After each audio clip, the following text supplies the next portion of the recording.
Good evening all, and welcome back to Farcical Fears. A cruise ship security officer sat alone in the surveillance room at 3:47 a.m., watching the grainy feed from Deck 12. He saw a figure climb over the railing and drop into the black water below. His hand was already reaching for the radio when the screen flickered. He called it in immediately. Man overboard, Deck 12, starboard side. But when he pulled up the footage the next morning to file the official report, the timestamp had been scrubbed from the system. Deleted. Like it never happened. This wasn't the first time. Over 18 months, he quietly documented 47 similar incidents on those night cameras. 47 people. The cruise line officially reported 3 of them, and his story is just one of 8 disturbing true cruise ship horror stories that were buried at sea. What you're about to hear will change the way you see those floating cities forever. If you are new here, make sure to subscribe to Farcical Fears for daily true horror content that will keep you up at night. Hit that notification bell so you never miss when the darkness calls. Story 1. The Quarantine Deck. Rachel Torres pressed her entire body weight against the medical bay door, while something on the other side pounded with inhuman strength. The metal frame bent inward with each impact. Through the small window, she could see them. 17 passengers she'd personally cleared as healthy just 6 hours ago. Their eyes were wide open, unblinking, and their mouths moved in perfect synchronization, whispering words she couldn't hear through the reinforced glass. But what terrified her most wasn't their behavior. It was the fact that every single one of them had stopped breathing. Their chests didn't rise. Their skin had turned the color of spoiled meat. Yet they were still moving, still trying to get in. Let's go back to where this nightmare began. 4 days earlier, Rachel had boarded the Celestial Empress, a massive cruise liner departing from Barcelona on a 2-week Mediterranean tour. She was a contracted nurse, 28 years old, with 5 years of emergency room experience and 3 previous cruise contracts under her belt. The money was good. The work was usually straightforward. Seasickness, minor injuries, the occasional heart condition flare-up. Nothing she couldn't handle. The Celestial Empress carried 3,200 passengers and 100 crew members. It was Rachel's job to manage the night shift in the ship's medical center, located on Deck 2, just above the engine rooms and well below the passenger decks. Most people didn't even know it existed. The first night passed without incident. Rachel familiarized herself with the facility. 6 examination rooms, 2 isolation wards, a small surgical suite, and a pharmacy secured behind 3 locked doors. The head physician, Dr. Castellano, was a stern Portuguese man in his 60s, who'd been working cruise ships for over 20 years. He gave her the basic rundown during her orientation. Standard protocols, nothing unusual. The ship departed at sunset, and by midnight, Rachel was alone in the medical center with just a junior medic named Tommy sleeping in the break room. The engine's low rumble was the only sound. She remembered thinking how peaceful it felt. But what happened next changed everything. On the second night, around 2 a.m., a passenger was brought down by security. A middle-aged man named Victor Drummond, traveling alone, complaining of severe nausea and disorientation. Rachel ran through the standard checks: temperature normal, blood pressure slightly elevated, pupils reactive. He claimed he'd woken up feeling like he was drowning, even though he was in his cabin, nowhere near water. He kept touching his throat, gasping, saying he could still feel it, the water in his lungs. Rachel assumed it was a panic attack, possibly triggered by claustrophobia in the small cabin. She gave him a mild sedative and kept him for observation in one of the isolation rooms. He fell asleep within 20 minutes. She checked on him every half hour. Each time he was sleeping peacefully, breathing normally. By 6 a.m., Dr. Castellano arrived for the morning shift, reviewed her notes, and discharged Victor with instructions to see them if symptoms returned. Victor never made it back to his cabin. At 11:30 a.m., While Rachel was sleeping in her crew quarters, a housekeeper found him in a maintenance stairwell on deck 3, curled in the corner, whispering to himself. Security brought him back to medical. This time, Dr. Castellano handled the intake. Rachel was called down early for her shift because they needed extra hands. When she arrived, Victor was strapped to a bed in isolation room 2, thrashing violently. His eyes rolled back so far, only the whites showed. But he wasn't making any sound. His mouth was open in a scream, but no noise came out. Dr. Castellano had already sedated him twice. Nothing was working. Rachel had never seen anything like it in 5 years of emergency medicine. Then came the others. Over the next 12 hours, 6 more passengers were brought down with similar symptoms, all claiming they'd woken up drowning, all found wandering in restricted crew areas, all eventually losing the ability to speak or scream. By the time Rachel's shift officially started at 8 p.m. on day 3, the medical center had become a holding facility. 7 patients, all in isolation, all sedated, all still somehow thrashing against their restraints with a strength that didn't match their physical condition. Dr. Castellano ordered blood work, but the ship's limited lab couldn't identify anything unusual. No infections, no toxins, no drugs in their systems. He contacted the cruise line's medical headquarters via satellite. They advised continuing observation and keeping the patients isolated until they could arrange a medical evacuation at the next port, still 3 days away. Rachel's unease deepened when she noticed something no one else seemed to mention. Every single one of those 7 patients had been assigned cabins on deck 7, the same deck, within a 20-room radius. She brought this to Dr. Castellano's attention, but he dismissed it as coincidence. The ship was fully booked. Statistically, clusters were inevitable. But Rachel couldn't shake the feeling.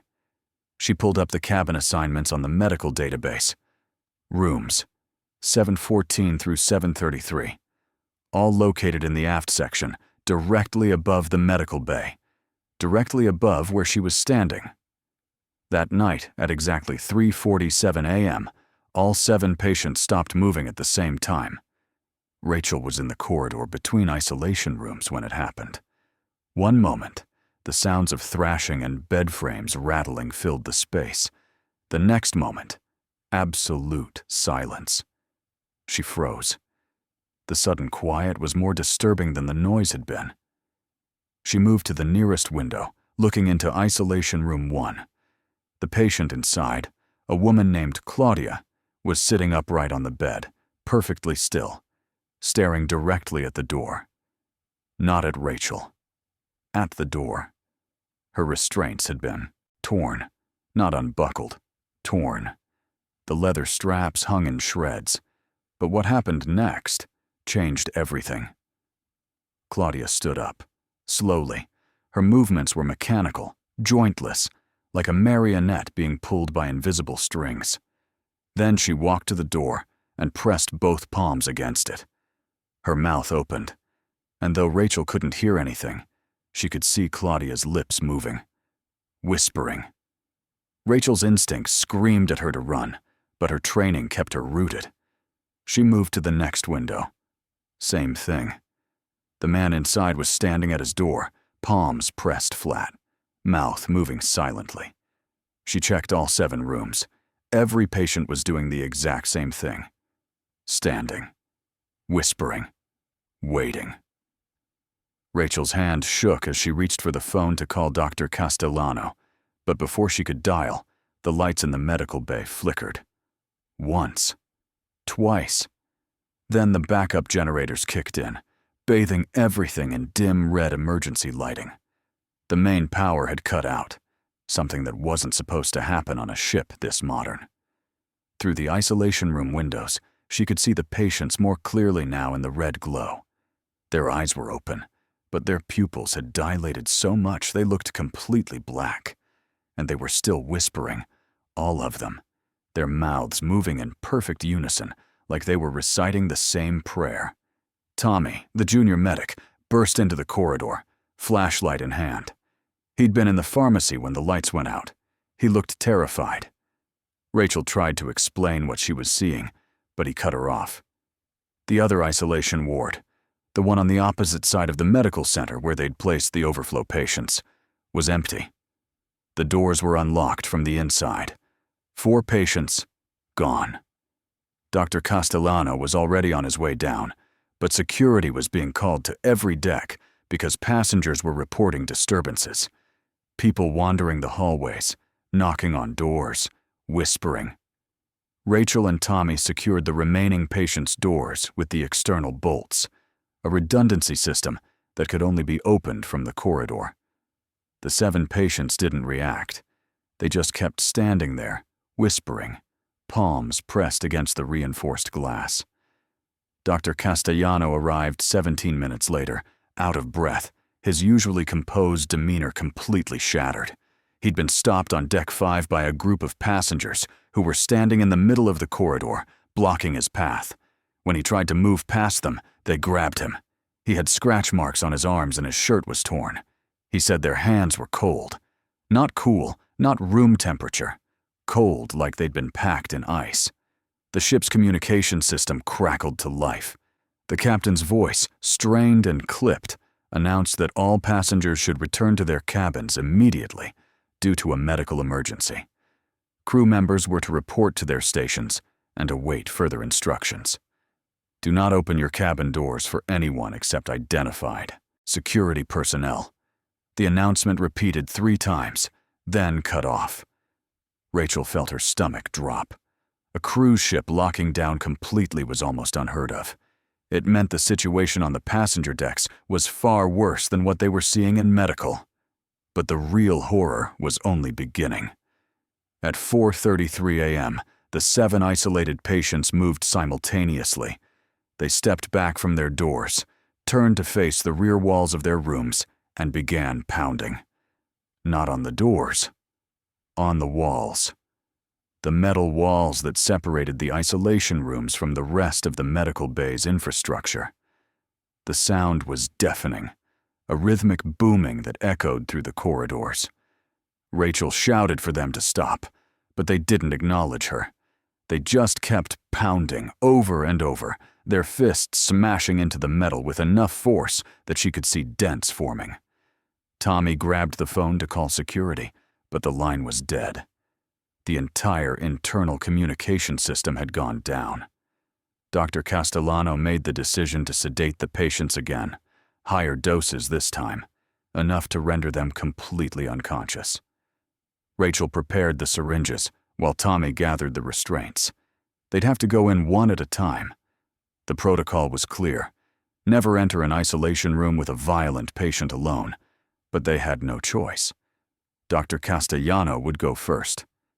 He unlocked the external bolt on isolation room 1 and pushed the door open. Claudia stopped pounding immediately. She turned to face him, her expression blank, her arms hanging limply at her sides. Blood dripped from her knuckles where the skin had split open from the repeated impacts. Dr. Castellano approached slowly, syringe ready, speaking in calm, measured tones. Claudia didn't move. She just stared at him with those black, dilated eyes. He was 3 feet away when she lunged. Not at him, past him, toward the open door, toward Rachel and Tommy in the corridor. Dr. Castellano caught her by the arm, but her strength was impossible. She threw him backward into the wall like he weighed nothing. Rachel barely had time to react before Claudia was in the corridor, her cold fingers wrapping around Rachel's throat. Tommy swung the metal tray he was holding, striking Claudia across the shoulder. She didn't flinch, didn't even seem to notice. Her grip tightened. Rachel's vision started to blur. Then, just as suddenly as she'd attacked, Claudia released her and collapsed to the floor, unconscious. Dr. Castellano had managed to inject her from behind.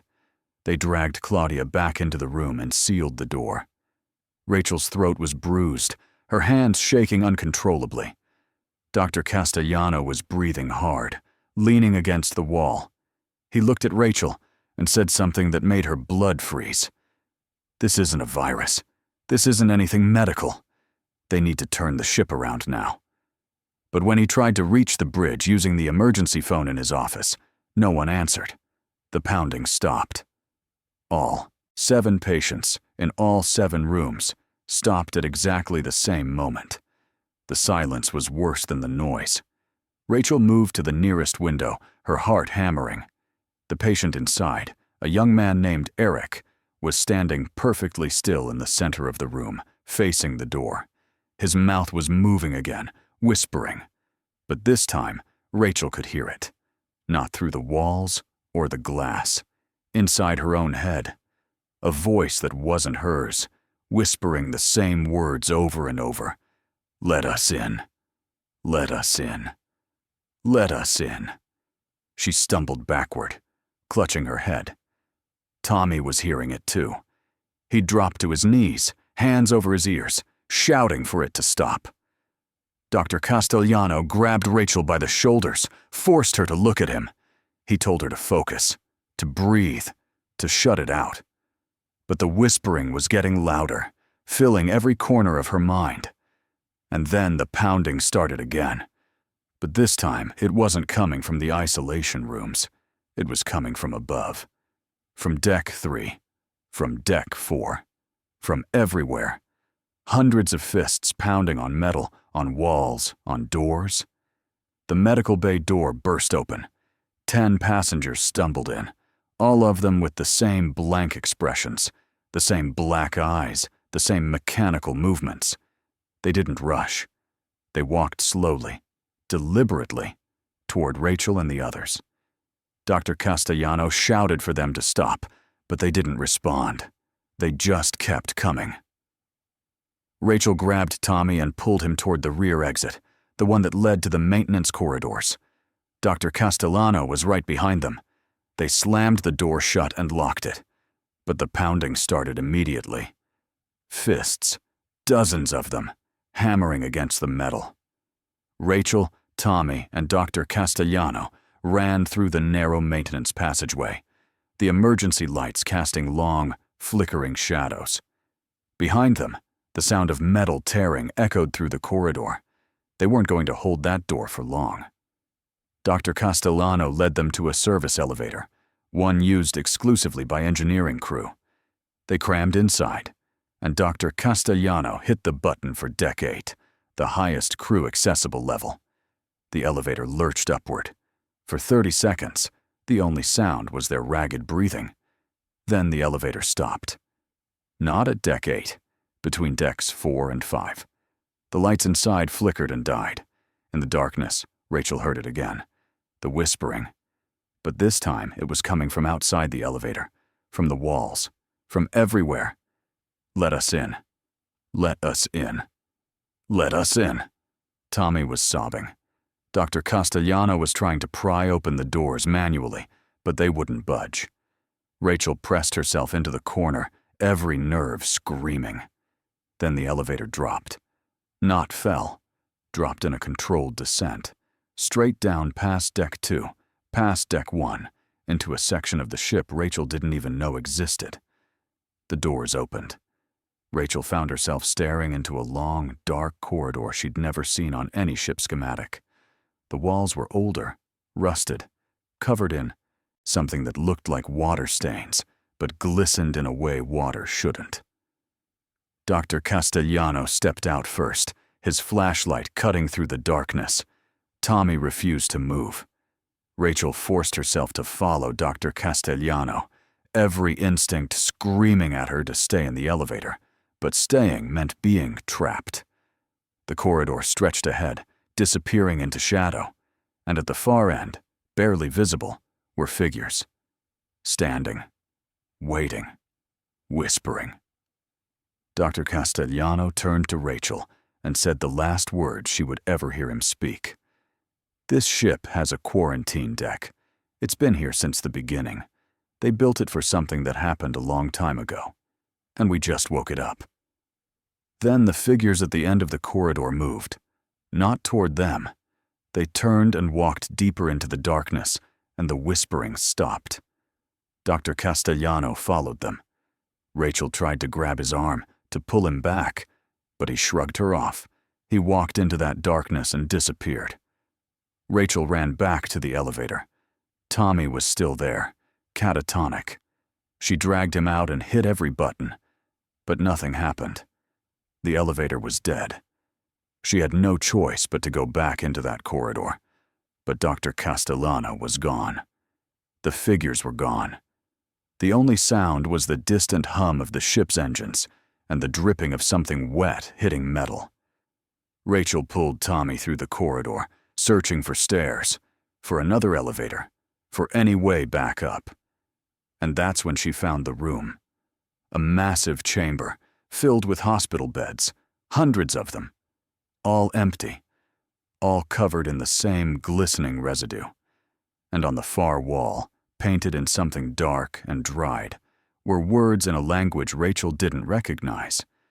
But beneath them, in English, someone had scrawled, "They never left. They've been here the whole time, waiting for enough of us." Rachel felt her legs give out. Tommy started screaming. And from somewhere deep in that chamber, the whispering started again. Closer this time. So much closer. Rachel never found out what happened to Dr. Castellano. She never made it back to the medical bay. When the Celestial Empress finally docked in Barcelona 3 days later, 73 passengers and 12 crew members were unaccounted for. The official report called it a mass outbreak of norovirus, combined with technical malfunctions. Rachel Torres gave her statement to investigators, but they dismissed her account as trauma-induced hallucination. The quarantine deck she described doesn't exist on any blueprint. The ship was cleared for service and set sail again 2 weeks later. But the crew who remained refused to work the night shift. And passengers on Deck 7 still report hearing whispering through the walls. Always at 3:47 a.m., always the same words. Let us in. Story 2. Room 447. Marcus Brennan woke up screaming, clawing at his throat, tearing at invisible hands that were dragging him down into water that didn't exist. His wife Sadie was shaking him, her voice distant and muffled, like she was shouting from the other side of a thick glass wall. His lungs burned. His vision was filled with dark, churning water and a face staring up at him from below. A woman's face, pale and bloated, her eyes wide open, her mouth forming words he couldn't understand. Then the water vanished. Marcus was in his cabin, in his bed, completely dry. The digital clock on the nightstand blinked 3:47 a.m. Sadie was crying, telling him it was just a nightmare, but Marcus could still feel it. The cold, the pressure, the hands wrapped around his ankles, pulling him deeper. This was supposed to be their anniversary trip. Marcus and Sadie Brennan, married 15 years, had saved for 2 years to afford a Caribbean cruise aboard the Ocean Radiance. They'd boarded 3 days earlier in Miami, giddy with excitement, clutching their room key cards like golden tickets. Room 447, starboard side, deck 4, with a small balcony overlooking the endless blue. It was perfect. The first 2 days had been exactly what they'd dreamed of: sunny skies, buffet dinners, live music on the pool deck, and the simple luxury of being together without work, without stress, without the world pulling them in 1,000 directions. On the second night, they'd stayed up late on their balcony, watching the stars, drinking cheap wine, laughing about nothing. Marcus remembered thinking he'd never felt more content in his entire life. But that third night, everything changed. Marcus had gone to bed around midnight, while Sadie stayed up reading. He fell asleep easily, lulled by the gentle rocking of the ship. And then he was drowning, not falling into water, not struggling on the surface. He was already deep underwater, sinking, his arms and legs paralyzed, unable to fight back. The woman's face appeared below him, rising up through the dark water, her hair floating around her head like seaweed, her skin impossibly pale. She reached for him with skeletal fingers, and that's when he felt the hands on his ankles. Pulling, he tried to scream, but water rushed into his mouth, his lungs. The last thing he saw before he woke up was her mouth opening impossibly wide, revealing rows of broken, jagged teeth. Sadie held him while he shook, whispering that it was just a bad dream, probably something he ate, maybe the motion of the ship messing with his equilibrium. Marcus wanted to believe her. He'd never had nightmares like that before. So vivid, so physically real. His throat still hurt like he'd actually been choking. His chest ached like his lungs had been filled with water. But he was dry. The sheets were dry. Everything was fine. Sadie got him a glass of water, and he drank it slowly, trying to calm his racing heart. By 4:30 a.m., he felt steady enough to try sleeping again. Sadie stayed awake, watching him, her hand resting on his chest. He drifted off around 5 a.m. and slept dreamlessly until morning. The next day, Marcus tried to forget about it. They had breakfast on the Lido deck, spent the afternoon at a port stop in Cozumel, swam with sea turtles, bought souvenirs they didn't need. By the time they returned to the ship that evening, Marcus had convinced himself it was just stress, just his brain misfiring. They had dinner at the main dining room, shared a bottle of wine, laughed with the couple seated next to them, a pair of newlyweds from Ohio named Greg and Vanessa. Everything felt normal again. But when they returned to room 47 around 10 p.m., Marcus felt it immediately. A coldness in the air that hadn't been there before. The kind of cold that seeps into your bones and doesn't leave. Sadie didn't seem to notice. She went straight to the bathroom to wash off her makeup, humming softly to herself. Marcus stood in the middle of the cabin, staring at the bed. He didn't want to sleep. The thought of closing his eyes filled him with a dread he couldn't explain. He stepped out onto the balcony, hoping the fresh air would clear his head. The ocean stretched out endlessly, black and featureless under the moonless sky. He stared down at the water churning far below and felt his stomach lurch. For just a second, he thought he saw something in the water. A pale shape, floating just beneath the surface, keeping pace with the ship. He blinked, and it was gone. Sadie called him back inside, already in bed, patting the space next to her. Marcus forced a smile and climbed in beside her. She fell asleep within minutes, her breathing slow and steady. Marcus lay awake, staring at the ceiling, listening to the hum of the ship's engines and the distant sound of waves. He must have dozed off at some point because the next thing he knew, he was underwater again. Drowning. Sinking. The woman's face was there, closer this time, her mouth moving, forming words he could almost understand. Her hands reached for him, and this time they made contact.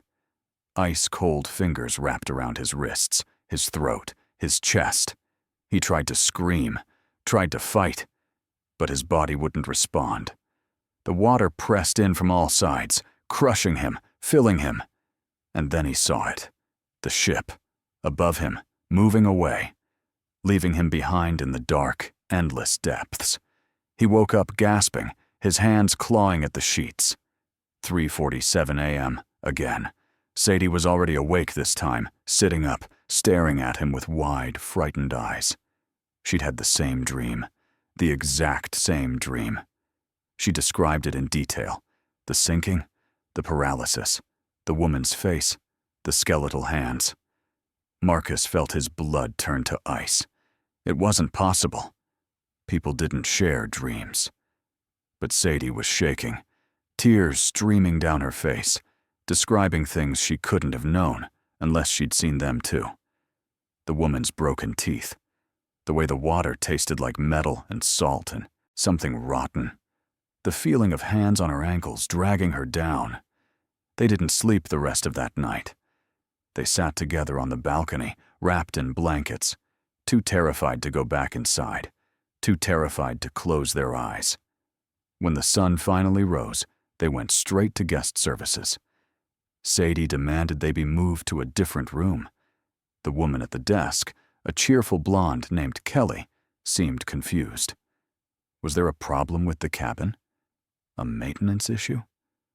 Sadie tried to explain.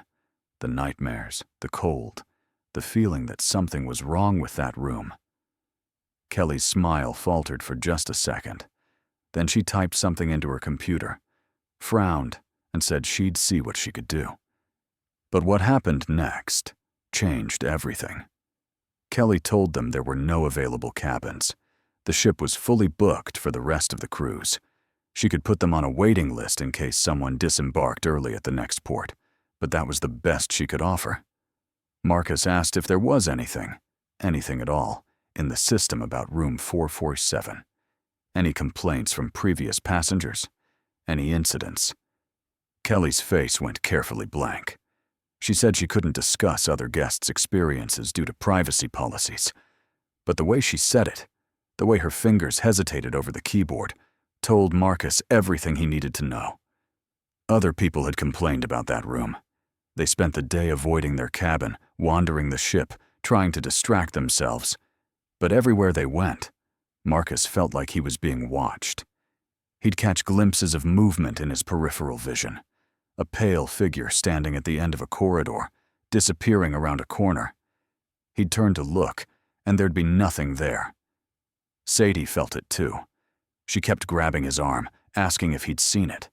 That woman, standing by the pool, by the elevator, by the railing. But every time Marcus looked, there was no one fitting her description. Just passengers going about their vacations, oblivious.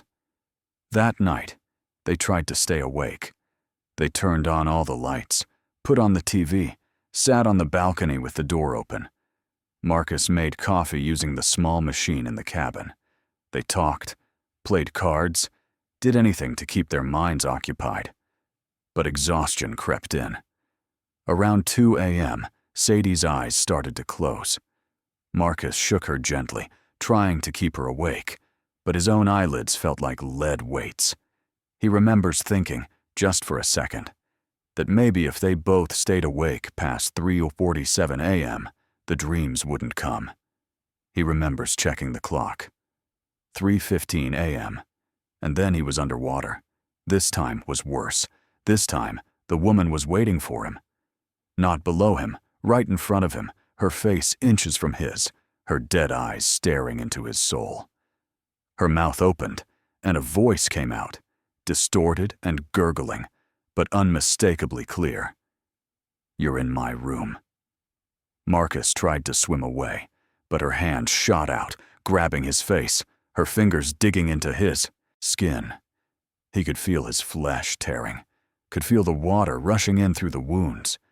She pulled him closer, her mouth opening wider, impossibly wide, until it was all he could see. A black void ringed with broken teeth. And then she whispered something that made his heart stop. "You took my place." Marcus woke up screaming, and this time he wasn't in bed. He was standing on the balcony, leaning over the railing, staring down at the water 40 feet below. Sadie was behind him, grabbing his shirt, pulling him back, sobbing. She'd woken up to find him sleepwalking, climbing over the railing. If she'd woken up even 10 seconds later, he would have jumped. Marcus collapsed onto the balcony floor, shaking uncontrollably. He could still feel the woman's fingers on his face. He reached up and touched his cheeks. They were wet, not with tears, with seawater. They packed their things immediately. They didn't care what the cruise line's policy was, didn't care about refunds or procedures. They were getting off that ship at the next port, which was Grand Cayman, still 6 hours away. They stayed in the hallway outside their cabin, sitting on the floor with their luggage, refusing to go back inside. A security officer found them around 5 a.m. and asked what was wrong. Marcus tried to explain, but the words sounded insane, even to his own ears. The officer looked at them with pity and concern, the kind of look you give someone who's having a breakdown. He offered to escort them to the medical center, but Marcus refused. They just wanted to wait. Just 6 more hours. But the nightmare wasn't over. At 6 a.m., a crew member came by and told them they needed to move. There'd been a report of a disturbance in their cabin, water leaking into the cabin below, room 347. Marcus and Sadie insisted they hadn't used any water, hadn't even been inside for hours. But the crew member was insistent. They needed to inspect the cabin immediately. Marcus unlocked the door, and the crew member stepped inside. Then he stopped, his face going pale. The entire cabin was flooded. Not dripping, not damp. Flooded. Water covered the floor, soaked the bed, dripped from the ceiling. But the bathroom was completely dry. The sink, the shower, the toilet. All dry. There was no source for the water. It had just appeared. The crew member radioed for help, and within minutes, the hallway was filled with personnel. A maintenance supervisor arrived, examined the cabin, and found nothing wrong with the plumbing. No burst pipes, no leaks, no explanation. The water itself was strange. It smelled like the ocean, not fresh water from the ship's tanks. And it was ice cold, far colder than it should have been. Sadie started crying, begging them to let her and Marcus off the ship immediately. One of the senior officers, a woman named Officer Reyes, pulled them aside and spoke quietly. This wasn't the first time room 447 had flooded. It happened every few months. Sometimes water. Sometimes just cold. Sometimes guests reported nightmares. The cruise line always chalked it up to coincidence, to faulty plumbing, to stress and seasickness. But the crew knew better. Officer Reyes told them something the cruise line would never admit publicly. 10 years ago, a woman named Claire Whitmore had stayed in room 447 with her husband. On the third night of the cruise, she'd gone out to the balcony alone and jumped. Her body was never recovered. Her husband claimed she'd been acting strangely since they'd boarded, complaining about nightmares, about feeling watched, about a woman whispering to her in her sleep. The cruise line investigated, found nothing suspicious, ruled it a suicide. But after that, room 447 became a problem. Guests would report the same things: nightmares about drowning, sightings of a pale woman, unexplained cold, water appearing from nowhere. The cruise line tried everything. They renovated the cabin, changed the number, even had it blessed by a priest. Nothing worked. Marcus felt his stomach drop. "You took my place." That's what the woman in his dream had said. He asked Officer Reyes what Claire Whitmore looked like.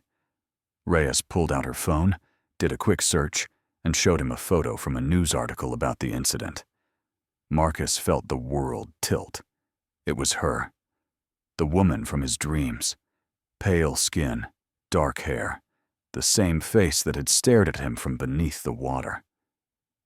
Sadie saw the photo and started hyperventilating. It was the same woman she'd been seeing all over the ship, watching them, following them. Officer Reyes arranged for them to disembark as soon as the ship docked in Grand Cayman. She personally escorted them off, helped them book a flight home, and made sure they got to the airport safely. She told them not to tell anyone what they'd experienced, that the cruise line would deny everything, that it would only make their lives more difficult. Marcus and Sadie agreed. They just wanted to forget. They just wanted to go home. But even now, 3 years later, Marcus still has the nightmares. Not every night, just sometimes. Always at 3:47 a.m., always the same dream: drowning, sinking. The woman's face rising up from the depths, her mouth opening, whispering the same words over and over. "You're in my room." And every time he wakes up, his skin is wet with seawater, and his throat tastes like salt and rot and the cold, black depths of the ocean where Claire Whitmore is still waiting, still sinking, still trying to find her way back to room 447. Story 3. The Vanishing Couple. Security Officer James Holloway stood in the doorway of cabin B447, staring at a room that should have been impossible. The bed was perfectly made. 2 suitcases sat unopened in the corner. A pair of women's sandals was arranged neatly by the closet. A book lay open on the nightstand, a bookmark carefully placed between the pages. Everything looked normal, ordinary, untouched. Except for one critical detail. The couple who'd been staying in this cabin for the past 3 days had vanished. Not checked out. Not switched rooms. Vanished. And the security footage showed they'd entered this cabin at 11:32 p.m. the night before and never left. The door had remained closed all night.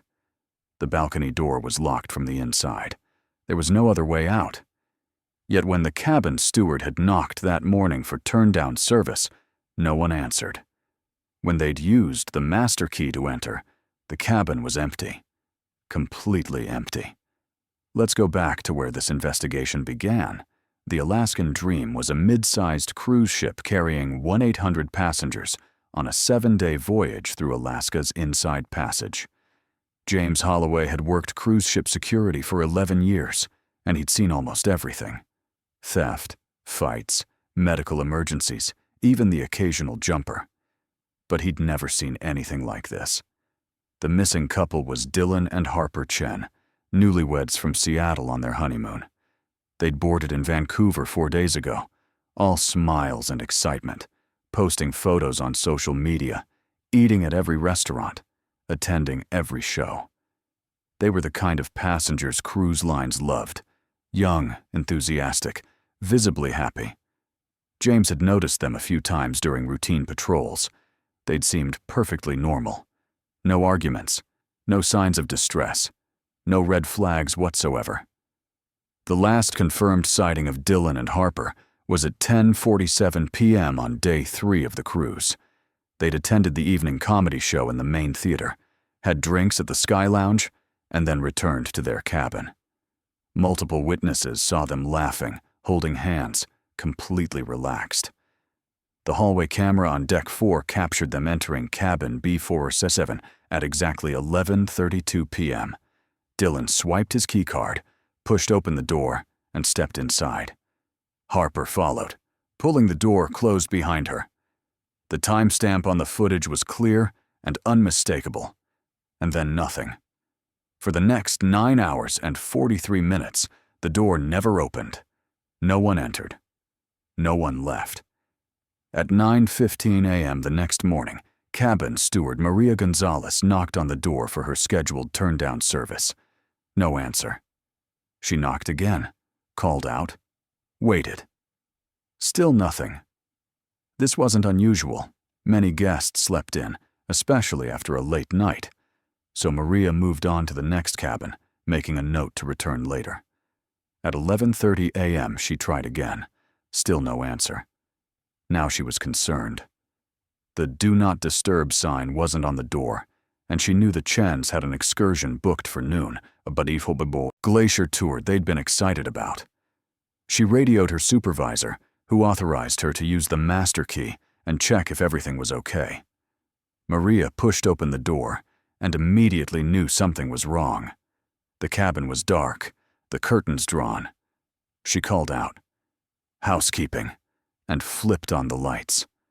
The cabin was empty. The bed was made, not slept in. The bathroom was clean and dry. None of the towels had been used. It looked like no one had been there at all. But their belongings were still there. Suitcases, clothes, toiletries, phones charging on the nightstand, wallets sitting on the desk.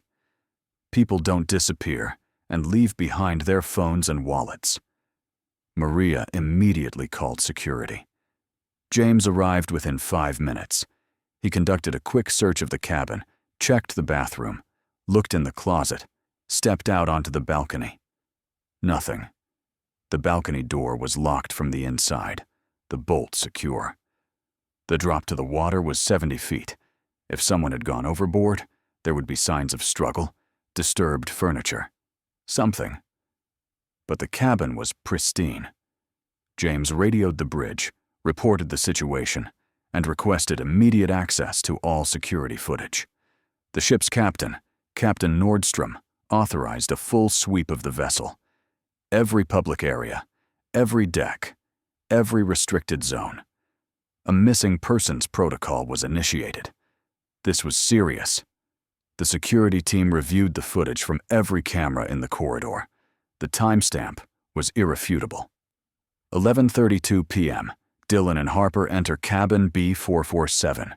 The door closes, and for the next 9 hours and 43 minutes, that door remains closed. No one approaches it. No one leaves it. The hallway is quiet, empty except for the occasional crew member passing by on routine rounds. At 9:15 a.m., Maria appears in frame, knocks on the door, waits, leaves. At 11:30 a.m., she returns with her supervisor, uses the master key, and enters. 20 seconds later, she comes back out, visibly shaken, and makes the radio call. That's when James appears in the footage, entering the cabin. The timeline was airtight. The Chens had gone into that cabin and never come out. But what happened next changed everything. James requested footage from the exterior cameras, the ones that monitored the ship's hull and balconies, designed to detect people going overboard. He pulled up the feed for cabin B447's balcony. The angle wasn't perfect, but it covered most of the small space. He scrubbed through the footage from 11:32 p.m. onward. For hours, nothing. The balcony remained empty, undisturbed. No one opened the door. No one stepped outside. And then, at 3:47 a.m., something happened. The balcony door opened, from the inside. But no one was visible in the frame. The door simply swung open, slowly, as if pushed by a gentle hand. For 15 seconds it remained open. Then it closed. Locked itself. James rewound the footage, watched it again. The door opened. No person. The door closed. Locked. James felt the hairs on the back of his neck stand up. He checked the interior cabin footage again, the one from the hallway camera. At 3:47 a.m., the cabin door remained closed. No one had entered or exited. So what had opened the balcony door? He called in his supervisor, head of security officer Patricia Vega, and showed her the footage. Patricia was a veteran, 20 years on cruise ships, unflappable and practical. She watched the balcony footage 3 times without saying a word. Then she asked the question James had been dreading. Is there any footage from inside the cabin? James shook his head. Privacy laws prohibited cameras inside passenger cabins.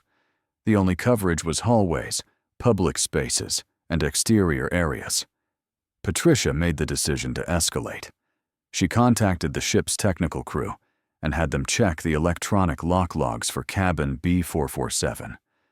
Every time a cabin door was opened or closed, the system recorded a timestamp and the method. Key card, master key, manual lock, emergency override. The logs showed exactly what they expected. 11:32 p.m., key card access, door opened. 11:33 p.m., door closed, locked from inside.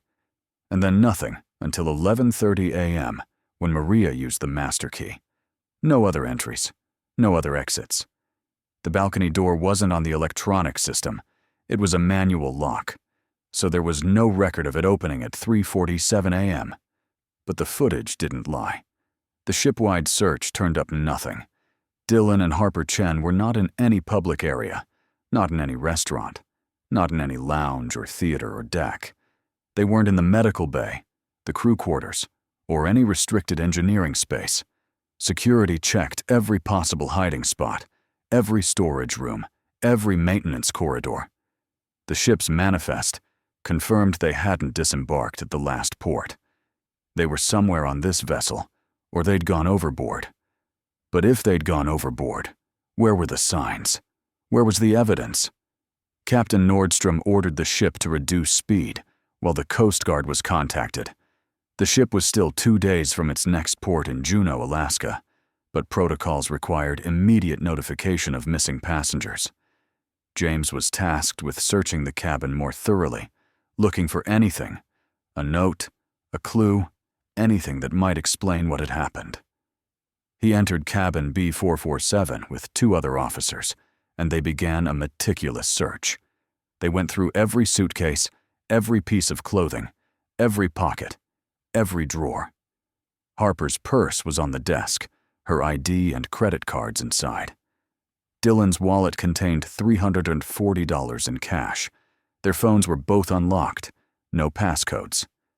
James scrolled through their messages, their photos, their recent activity. Everything looked normal. Happy texts to friends and family. Photos of scenery, of each other, of meals. The last photo was taken at 10:52 p.m. the night they disappeared. A selfie of Dylan and Harper at the Sky Lounge, smiling. A caption that read, "Best honeymoon ever."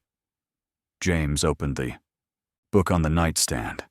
It was a thriller, something about a missing woman on a train. The bookmark was placed on page 87. He flipped through the pages absently, and something fell out.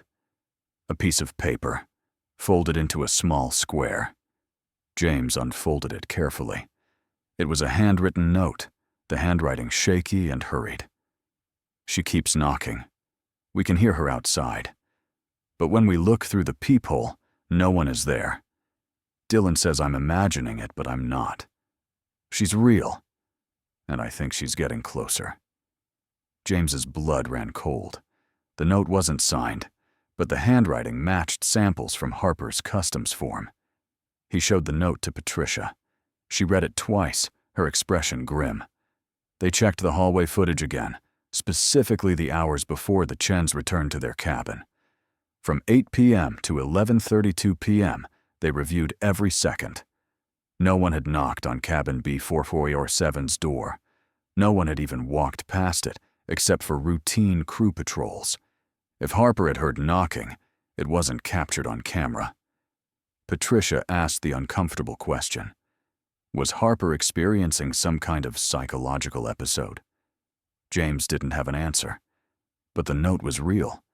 The fear in those words was real. They decided to interview passengers in the neighboring cabins.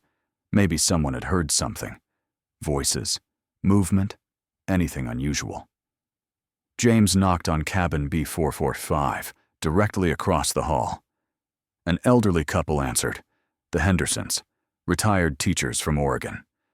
James asked if they'd heard or seen anything strange the previous night, specifically around 11:30 p.m. or later. Mrs. Henderson thought for a moment, then said, "Yes, actually." She'd woken up around 3 a.m. She was a light sleeper and heard knocking. Not loud, but persistent. Tap, tap, tap. Over and over. She'd assumed it was someone locked out of their cabin, waiting for their partner to answer. But it had gone on for several minutes, and eventually she'd gotten up to check through her peephole. The hallway was empty.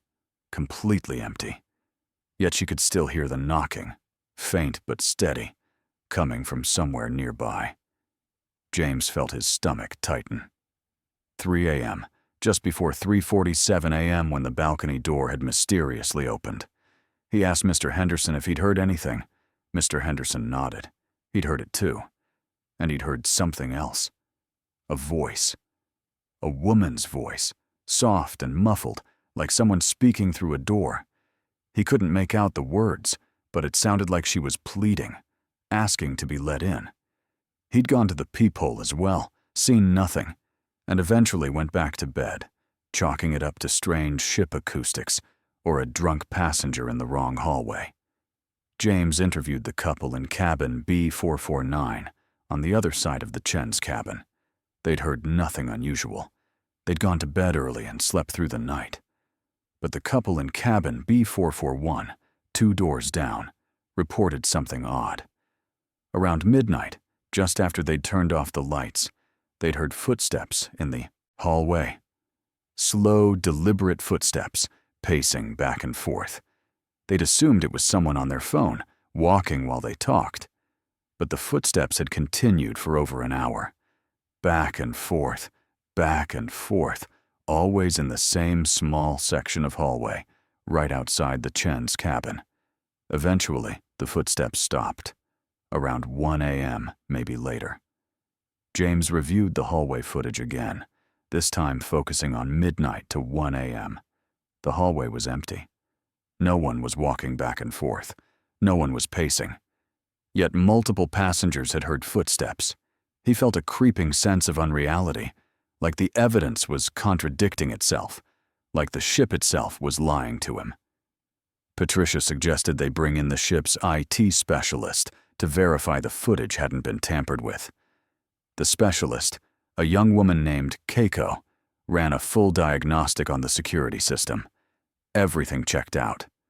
The footage was authentic, unedited, continuous. There were no gaps, no glitches, no signs of manipulation. What they were seeing was what had happened, or at least what the cameras had recorded. By the evening of the first day, the Coast Guard had been fully briefed, and a search and rescue operation was underway, though everyone knew the chances of finding someone in those cold Alaskan waters after more than 12 hours were essentially zero. The Chen's families had been notified. Dylan's parents were flying to Juneau to meet the ship. Harper's sister was demanding answers, threatening lawsuits, accusing the cruise line of negligence. Captain Nordstrom held a brief meeting with all senior staff, emphasizing the need for discretion, for maintaining passenger confidence, for not causing a panic. James was ordered to continue the investigation, but to keep it quiet. That night, James couldn't sleep. He kept thinking about the note Harper had written. She keeps knocking. Who was she? He went back to the security office at 2 a.m. and pulled up historical records for cabin B447. He wanted to know if there'd been any prior incidents, any complaints, anything that might explain what had happened. What he found made his skin crawl. Over the past 3 years, cabin B447 had been flagged 14 times. Complaints ranged from strange noises to unexplained cold spots to guests reporting feeling watched. Twice, passengers had requested emergency room transfers in the middle of the night, claiming they felt unsafe. Once, a solo male traveler had reported seeing a woman standing on his balcony in the middle of the night.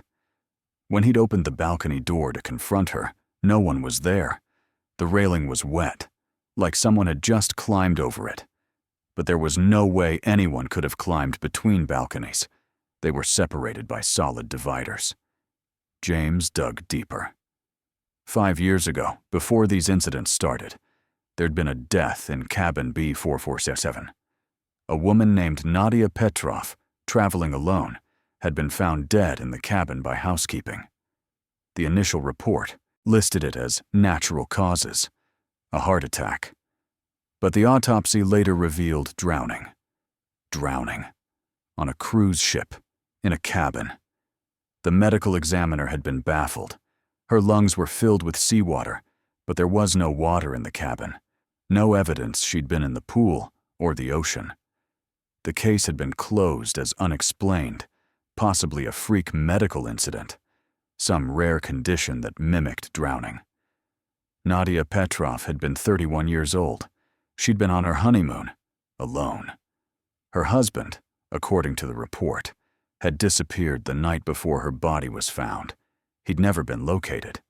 Officially, he was presumed to have gone overboard.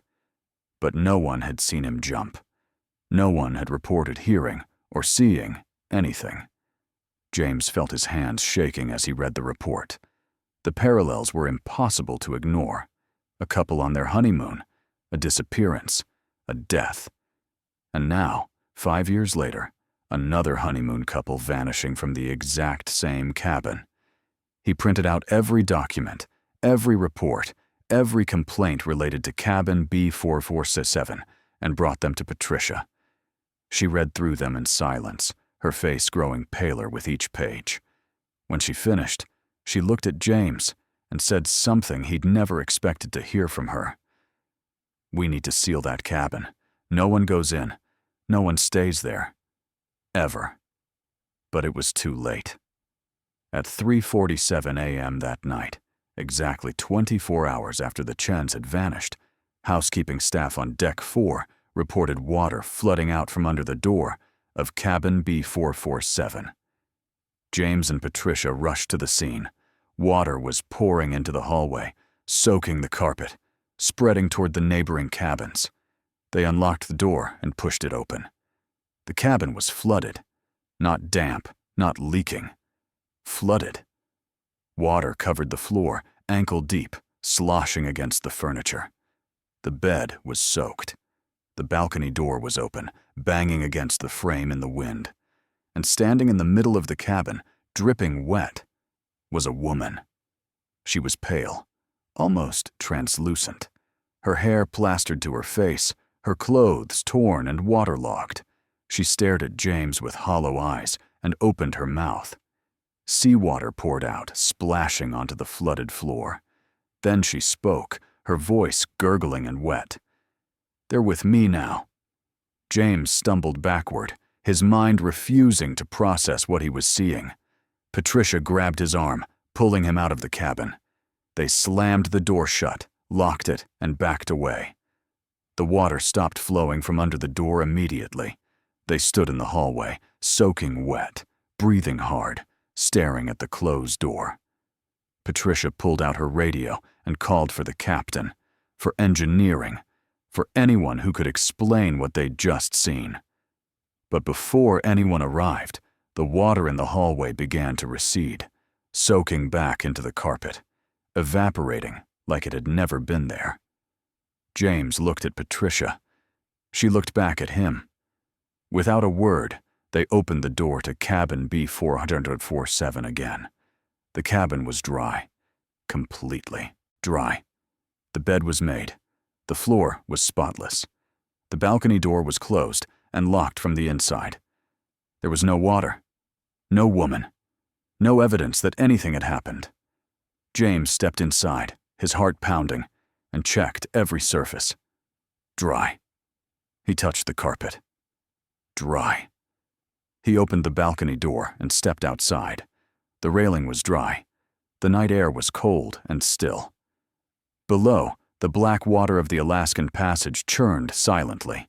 He turned back to the cabin and saw it, on the bathroom mirror, a message written in condensation, as if someone had traced it with their finger. B411 is mine. The investigation into Dylan and Harper Chen's disappearance was officially closed 3 months later. The Coast Guard search had found nothing. No bodies, no evidence, no answers. The case was classified as a double overboard incident, presumed accidental or intentional. The cruise line paid a settlement to both families and quietly took cabin B447 out of rotation. Officially, it's listed as undergoing permanent maintenance. Unofficially, it's been sealed. The door is locked with a chain and a sign that reads, "Crew only, no entry." But the crew knows better. They avoid Deck 4 when they can. And when they have to walk past cabin B447, they walk quickly, eyes forward, trying not to hear the knocking that sometimes echoes from behind that locked door. Knocking that always starts at exactly 3:47 a.m. And if you're unlucky enough to look through the peephole, you'll see her. Standing in the flooded cabin, water dripping from her hair, her mouth open, whispering the same words over and over. "Let me out. Let me out. Let me out." Story. The midnight swim call. At exactly 3:47 a.m., every passenger on Deck 9 heard it. The sound of water splashing, rhythmic, synchronized, mechanical. The unmistakable sound of someone swimming laps in the pool. Not one person. Multiple people. The splashing echoed through the corridors, through the walls, seeping into cabins like water through cracks. Linda Vasquez sat up in bed, disoriented, her husband Roger still asleep beside her. She listened. Splash. Splash. Splash. Perfectly timed, never breaking rhythm. She looked at the clock. 3:47 a.m. The pool had been drained 2 days ago for maintenance. There was no water, yet she could hear them swimming, and beneath the splashing, something else. Voices. Whispering in unison. A chorus of wet, gurgling sounds that made every hair on her body stand on end. Let's go back to the beginning. The Pacific Serenity was a luxury cruise ship on a 14-day voyage from San Francisco to Sydney. crossing the vast, empty stretches of the South Pacific. Linda and Roger Vasquez, both in their early 50s, had saved for years for this trip. Roger had just retired from teaching, and Linda worked as a hospital administrator. They'd boarded excited and optimistic, ready for 2 weeks of relaxation and adventure. The ship carried 2,400 passengers and was known for its amenities: multiple pools, a full spa, rock-climbing walls, and Broadway-style shows every night. The pool on Deck 9 was the crown jewel, a massive infinity pool that seemed to blend into the ocean horizon, heated and open 24 hours a day. But on day 5 of the cruise, a technical problem had forced the crew to drain the Deck 9 pool. An announcement had gone out that morning, apologizing for the inconvenience and promising the pool would be refilled and operational within 48 hours. Passengers were directed to use the smaller pool on Deck 12. Linda and Roger hadn't minded. They weren't big swimmers anyway. They'd spent that day at a port stop in Samoa, exploring local markets and beaches, and had returned to the ship exhausted and sunburned. They'd gone to bed early, around 9 p.m., and fallen asleep quickly, lulled by the gentle rocking of the ship as it sailed toward its next destination. Linda had woken to the splashing. At first, still half asleep, she'd assumed they'd refilled the pool early, and guests were taking advantage of it. But then she remembered. The pool was drained, completely empty. She'd walked past it just that evening on her way to dinner, and had seen the pale blue tiles exposed, the pool floor visible, a few maintenance cones placed around the edge. She got out of bed and moved to the cabin door, pressing her ear against it. The splashing was louder in the hallway, echoing from somewhere above. From Deck 9. She thought about waking Roger, but he was a heavy sleeper, and she felt ridiculous. It was probably just pipes, or water sloshing in some maintenance tank, or her imagination playing tricks after a long day in the sun. But then she heard the voices, low and rhythmic, moving in time with the splashing. She couldn't make out words, just a collective murmur, like a chant or a prayer spoken underwater. Her skin prickled with goosebread. She unlocked the cabin door and stepped into the hallway. She wasn't alone. Other passengers were emerging from their cabins, all looking confused and unsettled.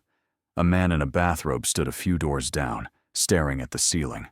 A woman with 2 young children was holding them close, whispering for them to go back inside. Everyone was hearing it. The splashing, the voices, and it was getting louder. Linda made her way to the elevator, along with 5 or 6 other passengers, all silently agreeing they needed to see what was happening. The splashing continued, unbroken, as they rode the elevator up to Deck 9.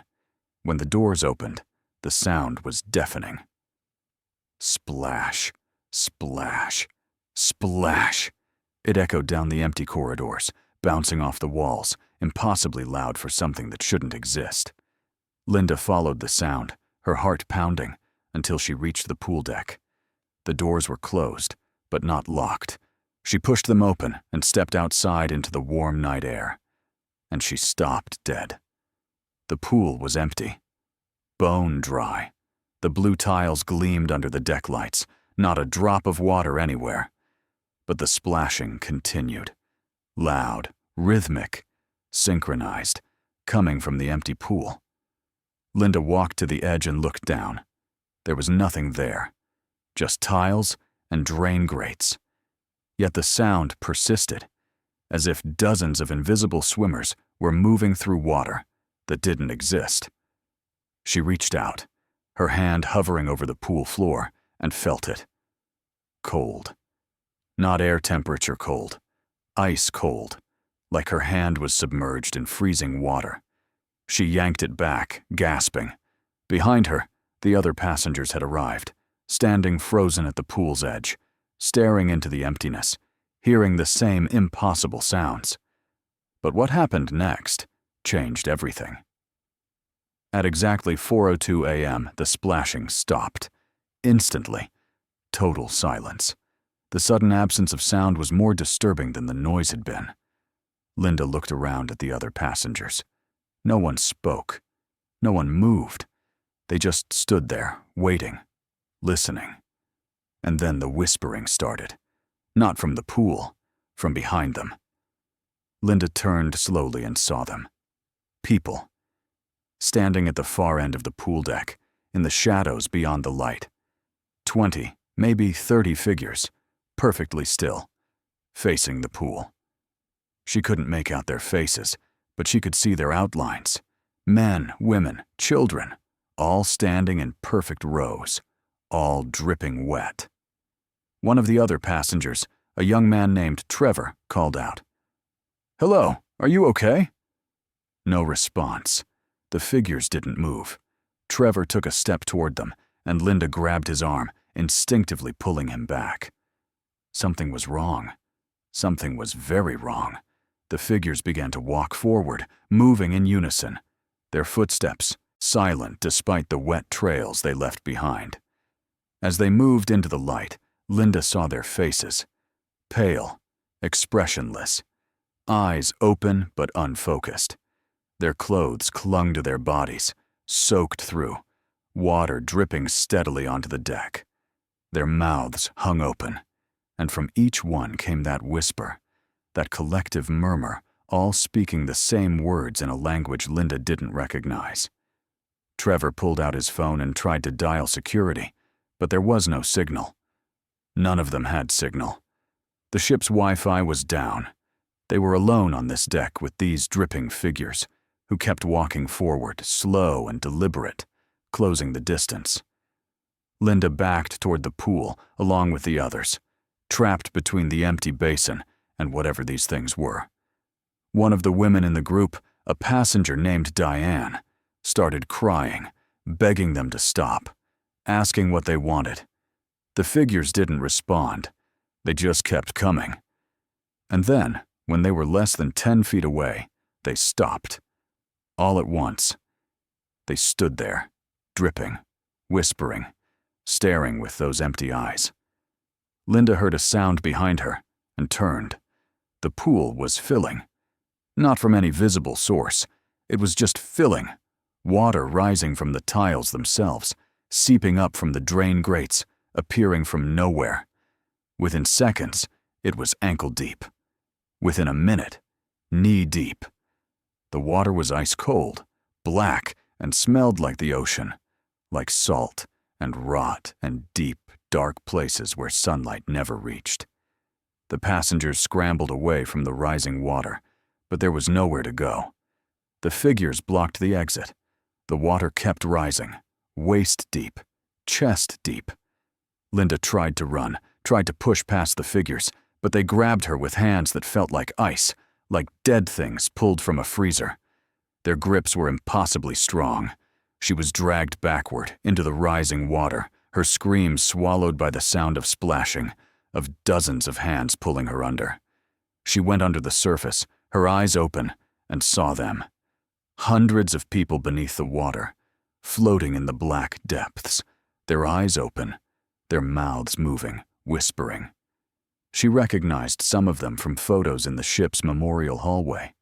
Passengers who'd gone overboard over the years. Passengers who'd drowned. Passengers who'd never been found. They reached for her with skeletal fingers, pulling her deeper, welcoming her to join them. Linda's lungs burned. She thrashed, kicked, fought with every ounce of strength she had. And then, just as her vision started to fade, she broke the surface. She was lying on the pool deck, soaking wet, gasping for air. Roger was shaking her, shouting her name, his face pale with terror. Around her, the other passengers from Deck 9 were scattered across the deck, all of them wet, all of them choking and coughing up water. The pool was empty again, completely dry. The tiles showed no sign of water. The figures were gone. Linda sat up, her hands shaking, her clothes drenched. She looked at Roger and tried to explain what had happened, but the words wouldn't come. She just kept coughing up water, cold, black. Salt water that tasted like death. Ship security arrived 10 minutes later, along with medical staff. They found 37 passengers on Deck 9, all soaking wet, all claiming they'd nearly drowned in an empty pool. The ship's doctor examined each of them. Their clothes were drenched with seawater. Their lungs showed signs of water inhalation. Some had hypothermia, despite the warm tropical air. But the pool was bone dry. There was no water source on Deck 9 that could explain it. Security reviewed the camera footage. It showed the passengers emerging from their cabins, gathering on Deck 9, standing around the empty pool. And then, at 4:02 a.m., they all collapsed simultaneously. They lay on the deck, thrashing, choking, clawing at their throats as if drowning. But there was no water. The pool remained empty throughout the entire incident. The cruise line quarantined Deck 9. No passengers were allowed near the pool for the remainder of the voyage. The official explanation was a mass panic attack triggered by carbon monoxide leak from a faulty ventilation system. Passengers were offered full refunds and complimentary future cruises. Most accepted the explanation, desperate for anything rational to cling to. But Linda knew better. She'd felt those hands. She'd seen those faces beneath the water. She'd been pulled under by something that shouldn't exist, and she wasn't the only one. In the days that followed, passengers who'd been on Deck 9 that night began comparing stories. They'd all seen the same thing: the figures, the water, the hands pulling them under, and they'd all heard the whispers. One passenger, a retired naval officer named Frank Holloway, did some research. He discovered that the Pacific Serenity had been built using salvaged steel from a previous cruise ship, the Ocean Majesty, which had sunk in 1987 after a catastrophic hull breach. 214 passengers and crew had drowned. Their bodies were never recovered, lost to the deep Pacific. The steel from that ship had been melted down, repurposed, used to construct parts of the Pacific Serenity, including the pool on Deck 9. Frank presented his findings to the cruise line, suggesting the incidents might be connected. He was escorted off the ship at the next port and banned from the cruise line for life. But the incidents didn't stop. Over the next 6 months, passengers on Deck 9 continued to report hearing splashing at 3:47 a.m. Some woke up soaking wet, their lungs filled with water, choking in their beds. Others reported seeing figures in the hallways, dripping and silent, disappearing around corners. 3 passengers died, drowning according to the autopsies, drowning in their cabins, far from any water source. The cruise line finally made the decision to permanently close Deck 9 to passengers. It's now crew only, access used for storage. The pool was filled in with concrete, but the crew knows. They avoid that deck. They don't talk about what they hear at night. The splashing, the voices, the sound of hundreds of people swimming in a pool that no longer exists. Linda and Roger Vasquez never took another cruise. Linda still wakes up sometimes at 3:47 a.m., her sheets soaked with cold water that smells like the ocean. She'll sit up, gasping, her lungs burning, and she'll hear it. Faint and distant, but unmistakable. The splashing. The whisper of voices calling to her from beneath dark water, telling her it's not over, that the pool still exists somewhere between this world and the next, that everyone who heard the midnight swim call is marked now, connected to those drowned souls who never found peace. And one day, when the time is right, they'll be pulled under again. This time, for good.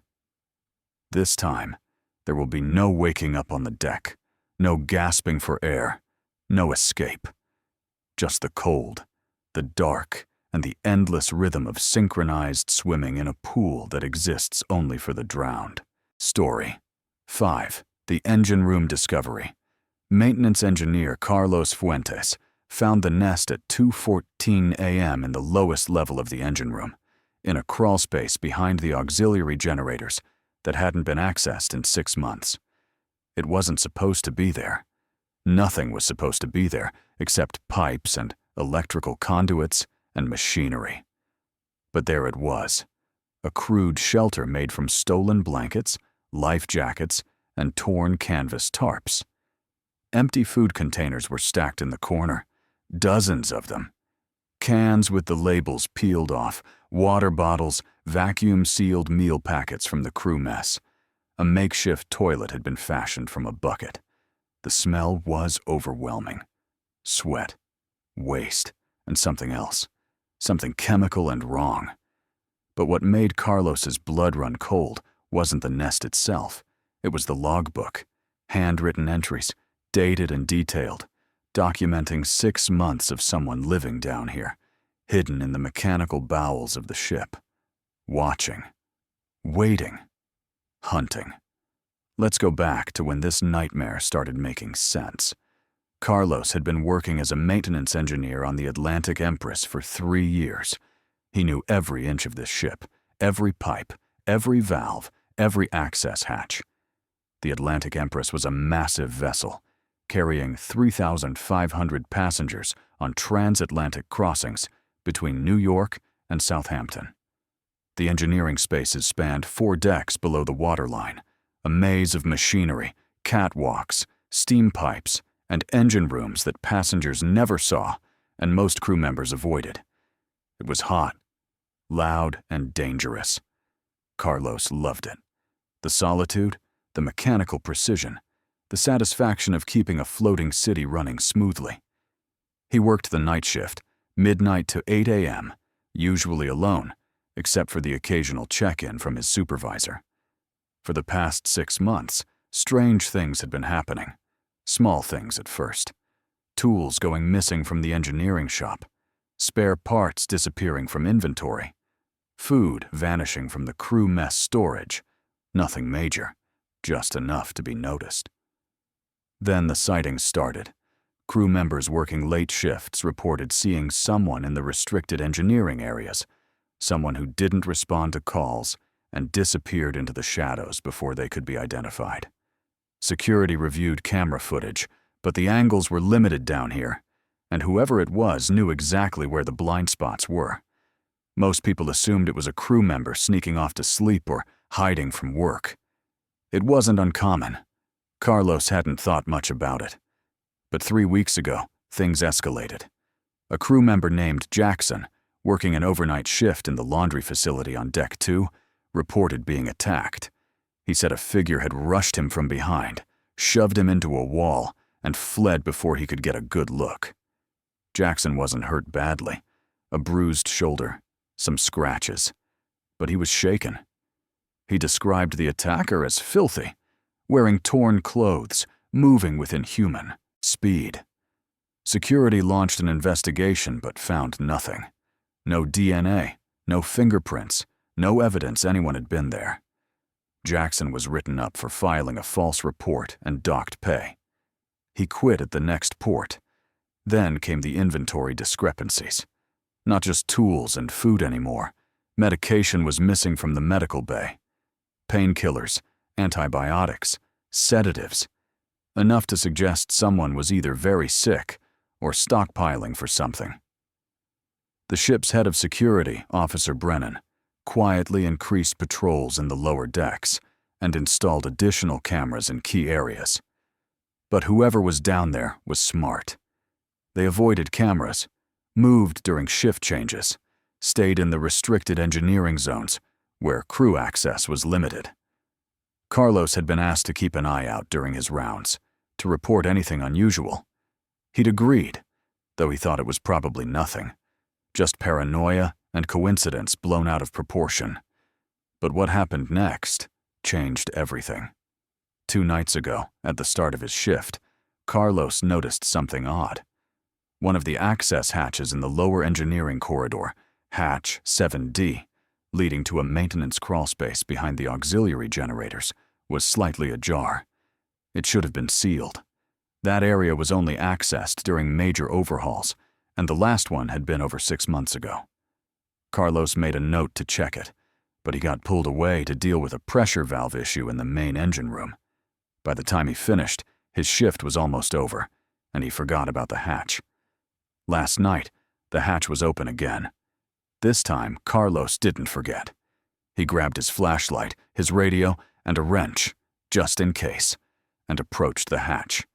It was a narrow opening, maybe 2 feet wide, leading to a crawl space that ran along the ship's outer hull. Hot, cramped, and pitch black. Carlos had only been in there twice in 3 years, both times for emergency repairs. He called out, identifying himself, asking if anyone was down there. No response. He squeezed through the hatch and crawled into the space beyond. The heat was suffocating, the air thick with oil and machine grease.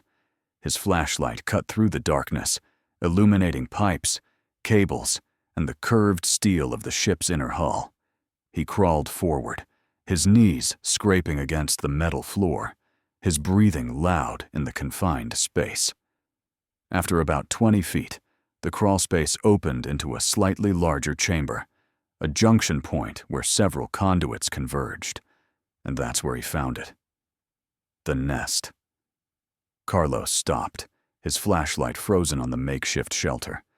Blankets hung from pipes like curtains.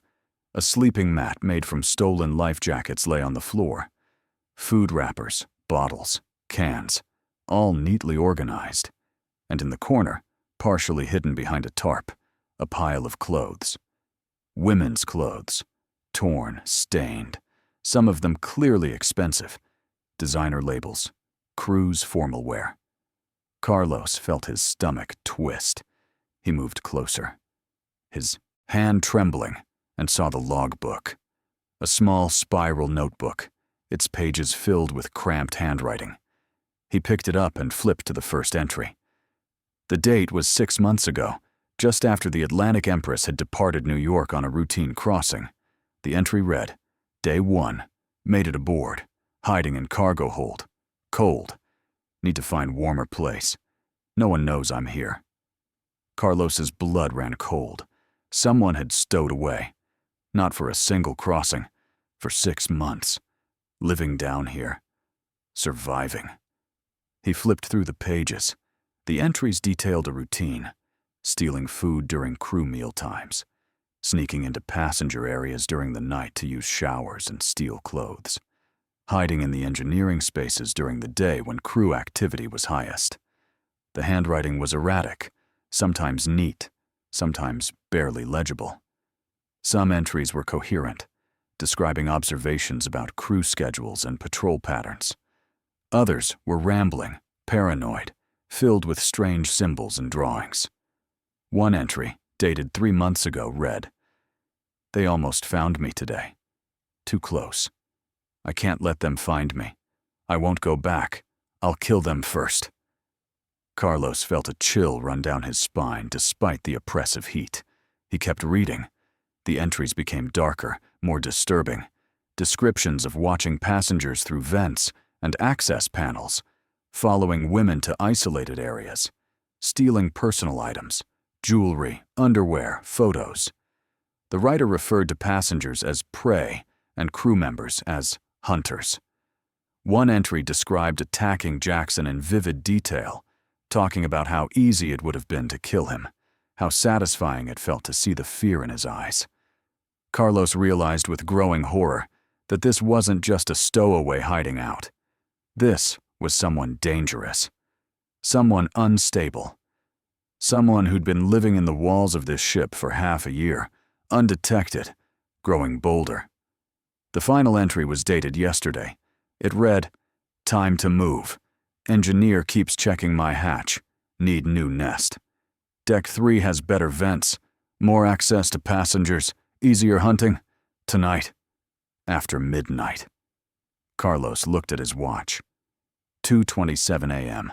Deck 3 was directly above him. Passenger cabins, families. He grabbed his radio and called security, his voice shaking as he reported what he'd found. Officer Brennan responded immediately, telling Carlos to get out of that crawl space, to leave everything and return to the main corridor. Backup was on the way. Carlos started crawling backward, his heart pounding, the logbook clutched in his hand. He was halfway back to the hatch when he heard it. Breathing. Not his own. Coming from somewhere behind him, deeper in the crawlspace. Slow, raspy, wet. Carlos froze, his flashlight beam shaking. He pointed it into the darkness ahead and saw nothing. But the breathing continued, getting closer. He scrambled backward faster, his knees slamming against the metal floor, his breath coming in panicked gasps. The breathing was right behind him now, close, enough that he could feel warmth on the back of his neck, close enough that he could smell it, rot and sweat and madness. Carlos didn't look back. He threw himself through the hatch, tumbling into the main corridor, and slammed it shut behind him. He held it closed, his full weight pressed against it, while something on the other side pushed back. The hatch vibrated under his hands. He could hear scratching, clawing, and a voice, low and broken, barely human, whispering, "Mine. My nest. My ship. Mine." Carlos screamed into his radio for help, and within seconds, 2 security officers came running. They pulled Carlos away from the hatch and sealed it with emergency bolts. The scratching continued for another 30 seconds, then stopped. Silence. Officer Brennan arrived with 4 more security personnel. They sealed off the entire lower engineering section and prepared to breach the crawlspace. Carlos handed over the logbook, and Brennan read it quickly, his face darkening with each page. He made the decision to evacuate all crew from the lower decks and assemble a full security team before going in. Whatever was down there, it wasn't going to be taken lightly.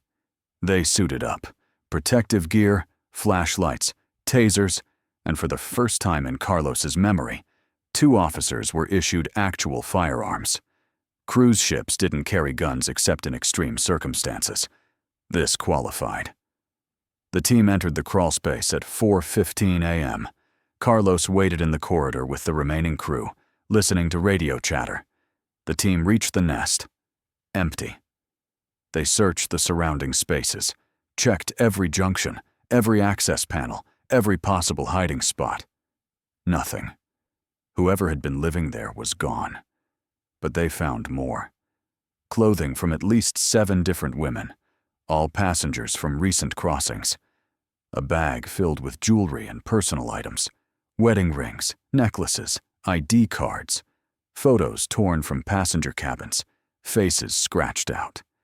And on the wall, written in something dark and dried, a message. You can't catch what you can't see. The ship went into lockdown. Captain's orders. All passengers were confined to their cabins, while security conducted a full sweep of every deck, every room, every space. The search lasted 8 hours. They found nothing. No stowaway. No trace. It was as if the person had vanished, or never existed. But Carlos knew better. He'd read that logbook. He'd heard that voice. Whatever was down there was still on the ship, hiding, waiting, watching. The cruise line kept the incident quiet. Passengers were told there was a security drill, a precautionary measure. At the next port, Southampton, every passenger and crew member was screened before disembarking. Still nothing. But 2 weeks later, on the next crossing, it started again. Food missing. Sightings in restricted areas. A passenger on deck 3 reported someone standing at the foot of her bed at 3 a.m., just standing there, watching. By the time she turned on the light, they were gone. The only evidence was wet footprints leading to the air vent. Carlos quit after that crossing. He couldn't do it anymore. Couldn't work in those spaces knowing something was down there, moving through the walls, living in the machinery, hunting. Officer Brennan launched a second investigation, but like the first, it turned up nothing concrete. The logbook was sent to forensic analysis. The handwriting didn't match any crew member. The DNA from the nest came back inconclusive, degraded, contaminated, useless. The Atlantic Empress still sails today. The engineering spaces are monitored more closely now. More cameras, more patrols. But crew members still report sightings. still find food missing, still hear breathing in the crawl spaces late at night, and passengers still disappear. Not often, maybe once or twice a year, but it happens. Someone boards in New York, and by the time the ship reaches Southampton, their cabin is empty. Their belongings are still there, their passport, their wallet, their phone. But they're gone. Vanished. The cruise line files reports, contacts authorities, launches investigations. Nothing ever comes of it. And down in the lowest levels of the ship, in the hot, dark spaces between the machinery and the hull, something still lives, still watches, still writes in that logbook, adding entries, documenting hunts, waiting for the next careless engineer to stumble into its nest. And when that happens, there won't be a logbook left behind. Just another disappearance, another mystery, another story the cruise line will bury at sea. Story. The captain's last announcement. The PA system crackled to life at 3:47 a.m., and Captain Morrison's voice filled every cabin, every corridor, every public space on the ship. But something was wrong with his voice. It was strained, breathless, like he was running or fighting for air.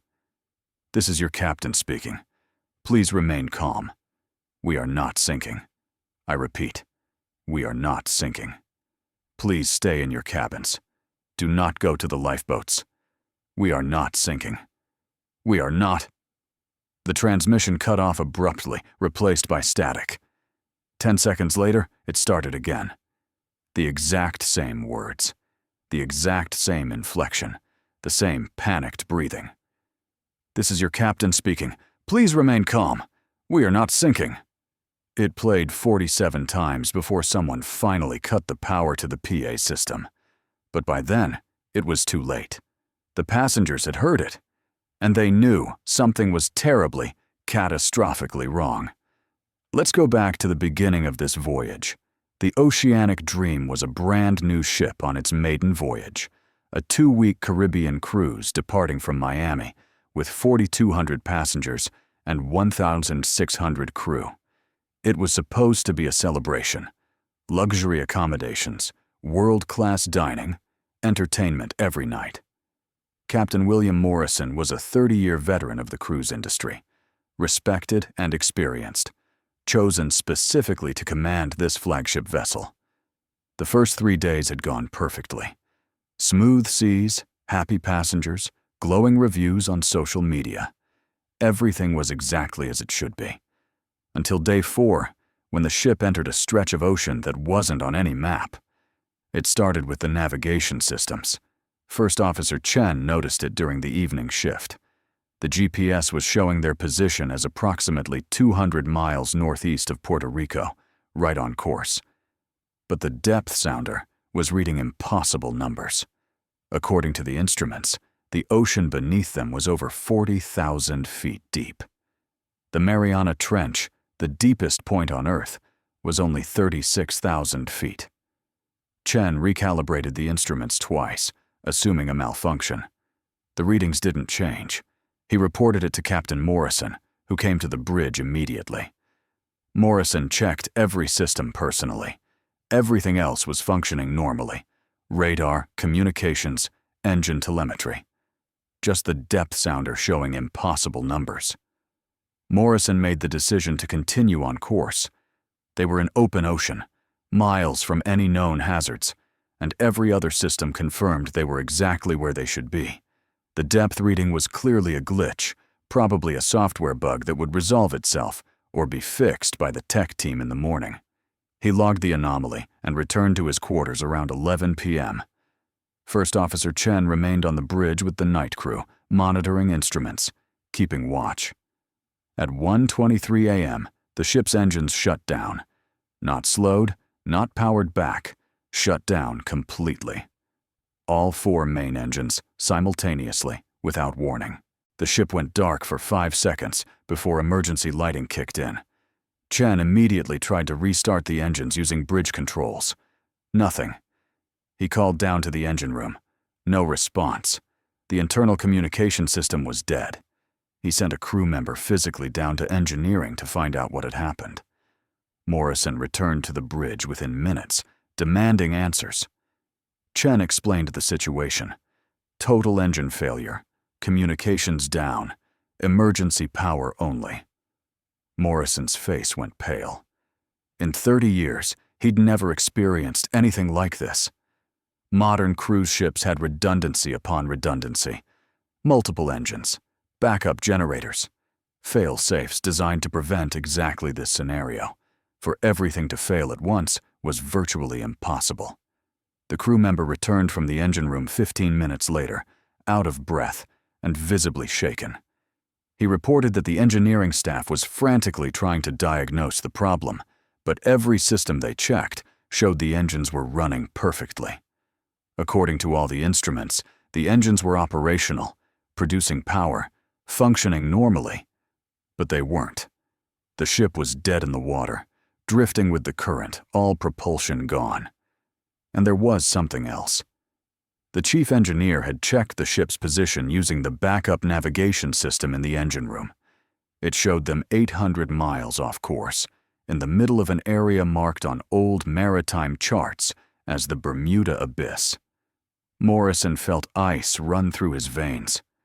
The Bermuda Abyss was a legend, a maritime myth about a region of ocean where ships had reportedly vanished without explanation throughout history.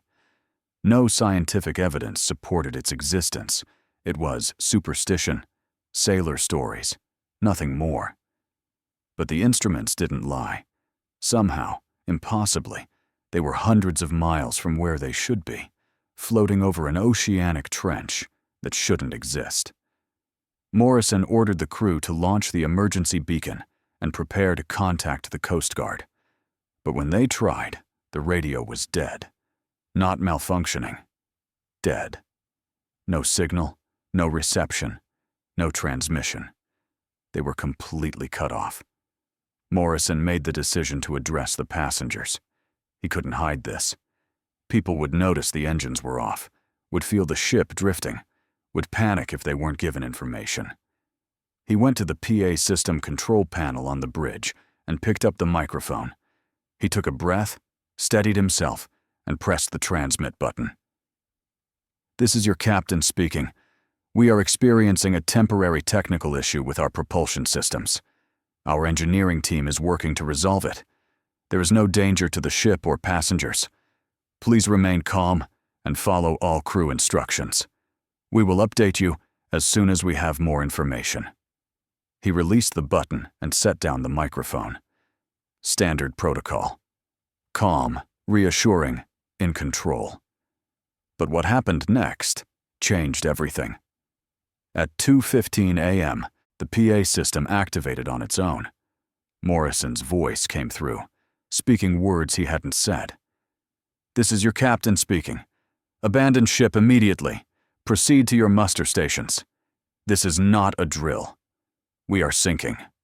I repeat, we are sinking. Abandon ship." Morrison lunged for the control panel and shut off the PA system manually, cutting the transmission. The bridge crew stared at him in shock. Chen asked the obvious question. "Captain, did you—" Morrison shook his head. He hadn't touched the microphone. He hadn't said any of that. But it was his voice. Undeniably his voice. Chaos erupted throughout the ship. Passengers flooded into the corridors, some in pajamas, some carrying life jackets, all heading for the muster stations. Crew members tried to calm them, explaining there was no emergency. The announcement was an error. Please return to your cabins. But the passengers had heard the captain's voice. They'd heard him say the ship was sinking. Panic spread like wildfire. Families screamed for each other. People shoved and pushed, trying to reach the lifeboats. Morrison ordered all available crew to the passenger decks to restore order, while he tried to figure out what had happened to the PA system. The ship's head of IT, a young man named Ravi, was called to the bridge. He examined the PA system's control panel and found nothing wrong. No malfunction, no short circuit, No sign it had been activated remotely. Morrison demanded to know how his voice could have been broadcast without him speaking. Ravi pulled up the system logs. At 2:15 a.m., the PA system had received a transmission from the bridge, from this exact control panel.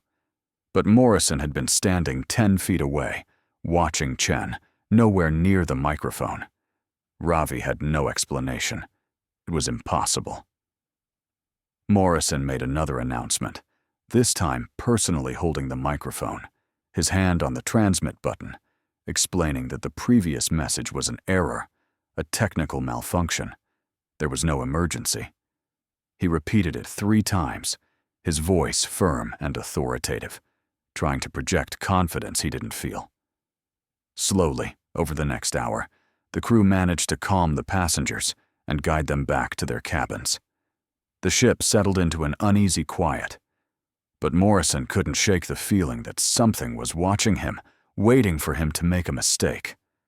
At 3:47 a.m., it happened again. The PA system activated. Morrison's voice. "This is your captain speaking. Please remain calm. We are not sinking. I repeat, we are not sinking. Please stay in your cabins. Do not go to the lifeboats. We are not sinking. We are not." The message cut off, then repeated. Over and over. Morrison grabbed the microphone, trying to override it, but the button didn't work. Chen pulled the power cable from the PA system. The announcement continued, now coming from the backup speakers powered by the emergency system. Morrison ran to the electrical panel and shut down every circuit connected to the PA system. The message kept playing, echoing through the ship, his voice growing more desperate with each repetition. Ravi traced the signal and discovered something that made his blood freeze. The transmission wasn't coming from the bridge. It wasn't coming from anywhere on the ship. The audio signal was being received from an external source, from somewhere outside the ship, broadcasting directly to their PA system's receivers. Morrison asked the obvious question. From where? Ravi checked the signal's origin using the ship's triangulation systems. The source was directly below them, 40,000 feet below them, from the bottom of the impossible trench. Morrison didn't believe in ghosts, in curses, in anything supernatural. But he couldn't explain what was happening. He ordered the crew to manually disable every speaker on the ship, cutting wires if necessary, anything to stop that voice, his voice, from repeating endlessly. It took 90 minutes, but eventually the last speaker was silenced. The ship fell into a silence that was somehow worse than the announcements. Passengers huddled in their cabins, terrified, refusing to come out. Crew members whispered about curses and ghosts, and ships that had vanished in these waters decades ago. At 6 a.m., the engines restarted on their own, all 4 simultaneously, without any intervention from the engineering team. Power flooded back through the ship. Lights came on, climate control resumed, the navigation systems rebooted and showed them back on course, 200 miles northeast of Puerto Rico, exactly where they should be. The depth sounder read a normal 12,000 feet. It was as if the previous 5 hours had been a collective hallucination. But the speakers were still torn from walls, wires still hanging loose. The passengers were still traumatized, and Morrison's voice was still echoing in everyone's heads. The ship continued to Miami, arriving 2 days later. The cruise line launched an internal investigation. They examined every system, interviewed every crew member, reviewed every log. Their conclusion was equipment malfunction combined with mass hysteria. Morrison was placed on administrative leave, pending a psychological evaluation. He tried to explain what had happened, tried to show them Ravi's data about the signal originating from below the ship, tried to make them understand that something down there had used his voice, had mimicked him, had tried to cause a disaster. They didn't listen. Morrison was diagnosed with exhaustion and stress-induced paranoia. He was offered early retirement. He took it. But the incidents didn't stop. The oceanic dream continued sailing with a new captain. 3 weeks later, on another Caribbean crossing, the PA system activated at 3:47 a.m. The new captain's voice. "This is your captain speaking. Please remain calm. We are not sinking." The same message, the same panic, the same impossible signal from below. The cruise line tried to cover it up, calling it a technical glitch, a software bug. They replaced the entire PA system, installed new equipment, hired consultants. It happened again, and again. Always at 3:47 a.m. Always when the ship passed through that specific stretch of ocean northeast of Puerto Rico. Eventually, the cruise line quietly altered the oceanic dream's route, avoiding that area entirely. The announcement stopped, but crew members who worked that ship refused to speak about what happened. Morrison tried to warn other captains, tried to tell his story, but he was labeled unstable, unreliable, delusional. He died 2 years later from a heart attack. His last words, according to the nurse who was with him, were, "It's still down there. It's still broadcasting. It's waiting for another ship, another captain, another voice to steal." And he was right. Maritime records show that 17 cargo ships and 4 cruise vessels have reported similar incidents in that region over the past decade. PA systems activating on their own. Captains' voices broadcasting messages they never spoke. Ships drifting off course. Instruments showing impossible depths. Navigation systems failing. Most make it through. Some don't.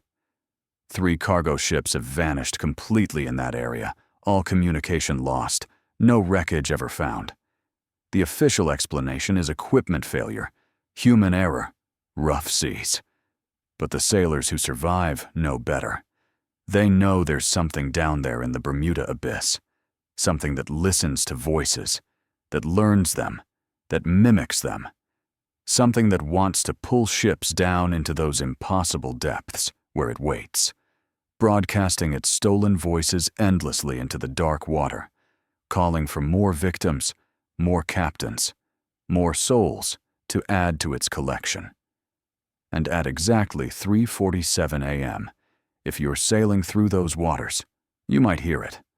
A voice on the PA system, your captain's voice, telling you not to panic, telling you the ship isn't sinking, repeating it over and over until the words lose all meaning and you realize the only truth left. You're not where you think you are. You're nowhere near where you should be. And whatever is speaking to you isn't your captain at all. Story. 7. The photo wall. Amateur photographer Denise Hartwell stood in front of the cruise ship's photo gallery wall, her hands shaking so badly she nearly dropped her camera. She'd been staring at the same face for 20 minutes, her mind refusing to accept what her eyes were seeing. The woman appeared in 247 different photos, different cruises, different ships, different years spanning 15 years, always in the background, always slightly out of focus, always staring directly at the camera with the same blank, emotionless expression. And in every single photo, she was wearing the same white dress, soaked through, clinging to her body like she'd just been pulled from the ocean. Denise had documented every instance, photographed every photo, cross-referenced the dates and locations. The evidence was undeniable. This woman, whoever she was, had been appearing in cruise ship photos for over a decade. And 3 hours ago, Denise had seen her walking down the corridor on deck 7, in person, dripping wet, heading toward Denise's cabin. Let's go back to how Denise discovered this nightmare. She was a photography enthusiast, 43 years old, recently divorced, taking her first solo vacation in 20 years. She'd booked a Mediterranean cruise aboard the Sapphire Princess, departing from Barcelona. Photography was her escape, her passion, and cruise ships offered endless opportunities, sunsets over the water, architectural details, candid shots of passengers enjoying themselves. On the second day of the cruise, she'd been exploring the ship and found the photo gallery on Deck 5. It was a large room where the ship's professional photographers displayed their work. Formal portraits, dining photos, staged shots from port excursions. Passengers could browse and purchase prints as souvenirs. Denise had wandered through, admiring the composition and lighting, when something caught her eye. A formal dining photo from the previous night. A family of 4 seated at their table, smiling at the camera. And in the background, barely visible between other diners, a woman in a white dress. She was turned slightly toward the camera, her face pale, her expression flat. Her dress appeared wet, the fabric dark with moisture. Denise thought it was odd but dismissed it. Maybe the woman had spilled something. Maybe it was just the lighting creating that effect. She moved on to the next photo, a couple posing on the pool deck. And there, in the far background near the railing, the same woman. Same white dress. Same wet fabric. Same blank stare. Denise's photographer's eye immediately noticed the inconsistency. The pool deck photo had been taken at 2 p.m. in bright sunshine. The dining photo was from evening, indoors, different lighting, different location, different context. Yet the woman looked identical in both. Same pose, same wet dress, same expression. Denise began examining other photos more carefully. She found the woman again. And again. Different. Group shots, different locations on the ship, but always there, always in the background, always watching the camera. By the time she'd gone through the entire current gallery, she'd spotted the woman in 17 different photos from just the past 3 days. But what happened next changed everything. Denise asked the gallery attendant, a cheerful young woman named Sophia, if they kept archives of photos from previous cruises. Sophia said yes. The cruise line maintained a digital archive going back over a decade, accessible to guests who wanted to purchase photos from past voyages. Denise explained she was researching background composition for a photography project and asked if she could browse the archives. Sophia, eager to help, gave her access to a computer terminal in the back office where the full archive was stored. Denise spent 4 hours going through thousands of photos, and she found her. Over and over again. The woman in the white dress appeared in photos from 2010, 2012, 2015, 2018, 2021, 2023. Different ships in the cruise line's fleet. The Sapphire Princess, the Crystal Monarch, the Azure Dawn. Different routes. Caribbean, Mediterranean, Alaska, South Pacific. Different photographers, different passengers, different contexts. But always the same woman. Always the same dress. Always wet. Always staring. Denise's hands trembled as she compiled her findings. This wasn't coincidence. This wasn't someone who just happened to cruise frequently. The woman looked identical in photos taken 15 years apart. She hadn't aged. Her dress never changed, and she appeared in impossible places. In the background of a shore excursion photo taken on a private beach in Santorini, standing in the surf behind a couple getting engaged. In a photo from an Alaska cruise, visible through a cabin window from the outside, standing on a balcony that should have been empty. Denise downloaded 247 photos showing the woman and began analyzing them systematically. She used photo editing software to enhance the background figure, to sharpen the focus, to examine details.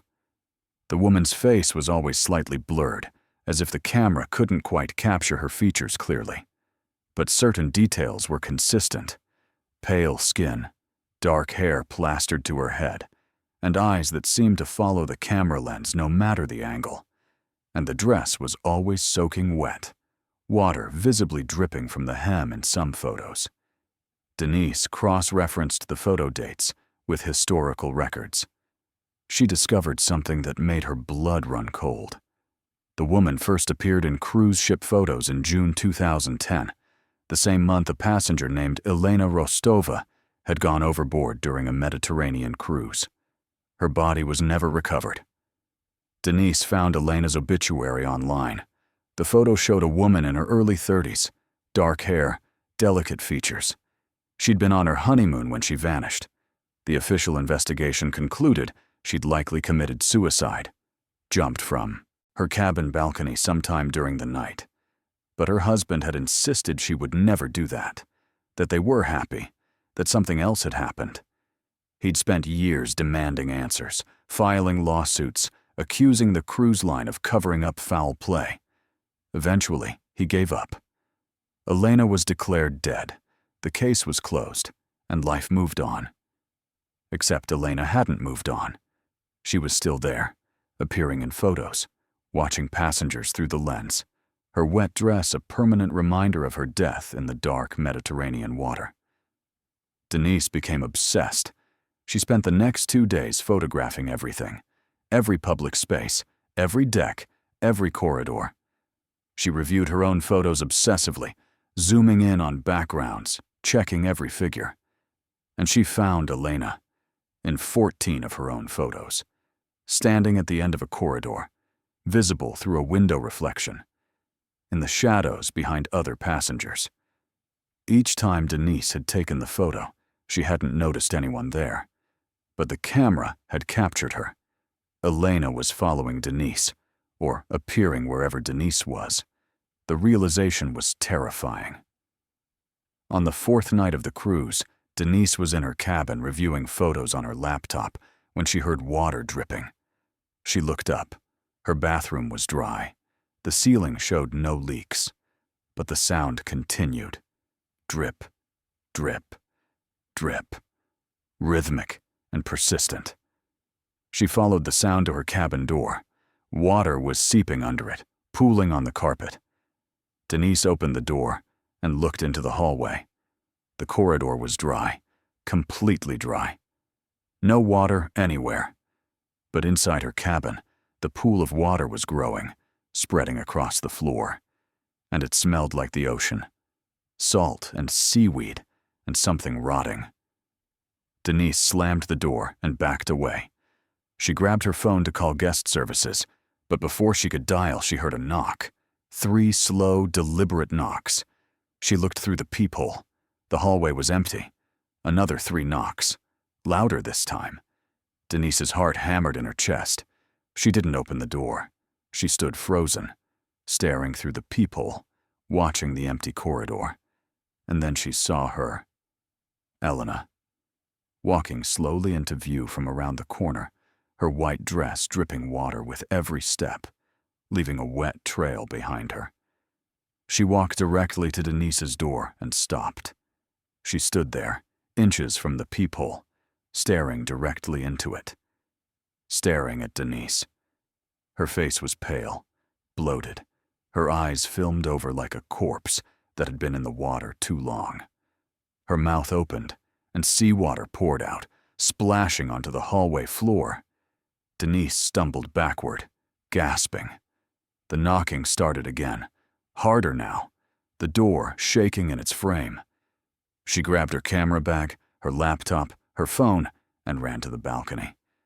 She didn't know what she was thinking. There was nowhere to go, but she couldn't stay in that cabin with Elena on the other side of the door. She stepped out onto the balcony and looked over the railing at the dark Mediterranean water far below. The ship was moving fast, the wake churning white against the black ocean. And standing on the balcony of the cabin next to hers, separated by a thin divider, was Elena, dripping, staring, reaching one pale hand toward Denise. Denise screamed. She ran back into her cabin, past the shaking door, and out into the hallway. She didn't care anymore. She ran barefoot down the corridor, toward the elevators, toward people, toward light and noise and safety. She burst into the main atrium on Deck 6, where passengers were gathered for the evening show. People stared at her, wild-eyed, breathing hard, clutching her camera bag like a lifeline. A crew member approached, asking if she was okay, if she needed help. Denise tried to explain, but the words came out jumbled and desperate. She showed them the photos on her camera, pointed to Elena in the backgrounds, tried to make them understand.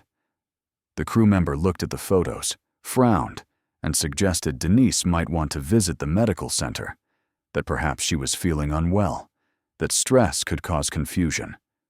Denise refused.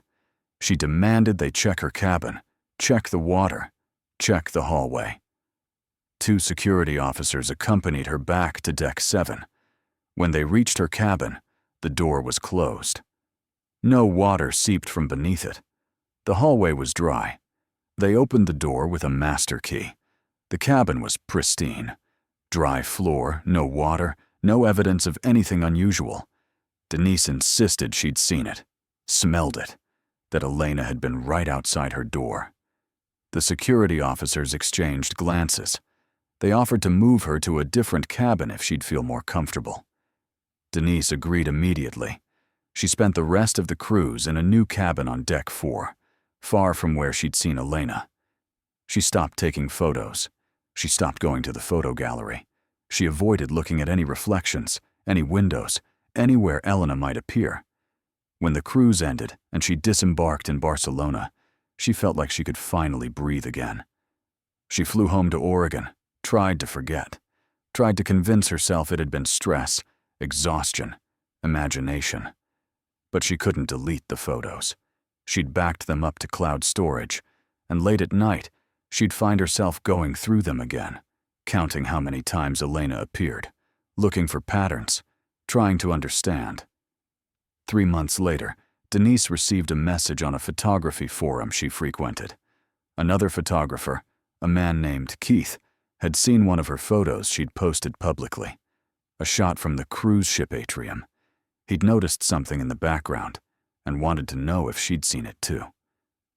Denise's heart sank. She asked him to send a screenshot. He did. Elena, standing in the shadows behind a group of laughing passengers, her white dress dripping, her dead eyes staring at the camera. Keith said he'd been on a cruise last month and had noticed a similar figure in some of his photos. He'd started researching and found others. Dozens of photographers posting cruise photos online with the same background figure. Always the same woman. Always wet. Always watching. Denise connected with them, a network of amateur photographers who'd all seen Elena, all documented her, all been haunted by her. They compared notes, shared photos, built a timeline. Elena appeared most frequently on ships that sailed through the Mediterranean, particularly routes that passed near where she'd gone overboard. But she'd been spotted on ships in the Caribbean, Alaska, even Asia. She was spreading. Or perhaps she'd always been everywhere, and only now were people noticing. One photographer, a woman named Jillian, reported seeing Elena in person. She'd been in her cabin when she heard dripping, saw water under the door, looked through the peephole, and saw Elena standing there, dripping and staring. Jillian had reported it to ship security, who found nothing and suggested she'd had a nightmare. Denise realized Elena was drawn to photographers, to people who looked closely, who examined backgrounds, who noticed details others missed. The more you saw her in photos, the more likely she was to appear to you in person. Denise had seen her 247 times before Elena came to her door. That was the threshold. That was when you became visible to her. Denise stopped looking at cruise photos entirely. She sold her camera equipment. She deleted her social media accounts. She tried to erase every connection to that cruise, to those photos, to Elena. But 2 weeks ago, Denise's doorbell rang at 3:47 a.m. She woke up, disoriented, and heard water dripping downstairs. She stayed in bed, paralyzed with fear, until sunrise. When she went downstairs, there was a puddle of seawater on her front porch, and sitting in the puddle was a photograph, a formal cruise ship portrait of Denise from that Mediterranean voyage, smiling at the camera. And standing directly behind her, close enough to touch, was Elena in her white dress, her dead eyes staring at the lens, her mouth open, seawater spilling down her chin. Denise hadn't noticed her when the photo was taken. The photographer hadn't mentioned anyone standing behind her. But Elena was there. She'd been there all along. And now she'd followed Denise home. Story 8. Overboard Protocol. Former security officer James Holloway sat across from me in the dimly lit bar, his hands wrapped around a glass of whiskey he hadn't touched in 20 minutes. His eyes were hollow, haunted by something he'd seen too many times. He took a breath and said the words that would change everything I thought I knew about cruise ships. In 18 months working night security on the Pacific Voyager, I documented 47 people going overboard. I watched them on the cameras.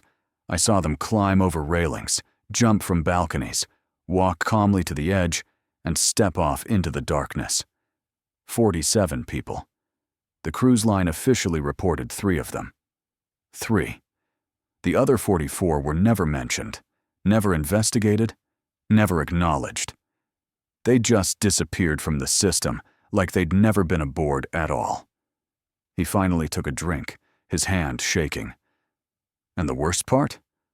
I don't think any of them jumped on their own. I think something on that ship was calling them. And I think it's still doing it right now, on every cruise, every night, in the darkest hours when no one is watching except people like me who see too much and can't do anything to stop it. Let's go back to when James first noticed the pattern. He'd been hired as a security officer for the Pacific Voyager, a large cruise ship operating year-round routes between California and Hawaii. He was ex-military, trained in surveillance and threat assessment, and he'd thought cruise ship security would be easy money, dealing with drunk passengers, breaking up fights, handling petty theft. Nothing he couldn't manage. He was assigned to the night shift, 11 p.m. to 7 a.m., monitoring the ship's extensive camera system from a small security office on Deck 3. 84 cameras covered every public area: pool decks, corridors, atriums, exterior walkways, and perimeter rails. His first overboard incident happened 3 weeks into the job. At 3:47 a.m., a man in his 50s walked onto the exterior deck on the ship's stern. James watched him on camera 42. The man was alone, dressed in pajamas, walking with steady, purposeful steps. He went directly to the railing, climbed over it without hesitation, and dropped into the black water 70 feet below. James hit the alarm immediately, radioed the bridge, initiated man overboard protocol. The ship slowed, searchlights swept the water, crew mobilized for a rescue attempt. They searched for 3 hours. They never found him. The man's name was Peter Garnett, traveling alone. No history of mental illness, no note left behind. The official investigation concluded suicide. James filed his report, including the camera footage showing the man's final moments. 2 weeks later, it happened again. A woman in her 30s, camera 61, deck 10 starboard side, 3:52 a.m. Same behavior, calm walk to the railing, no hesitation, over the side. James called it in, but by the time crew reached that section, she was gone.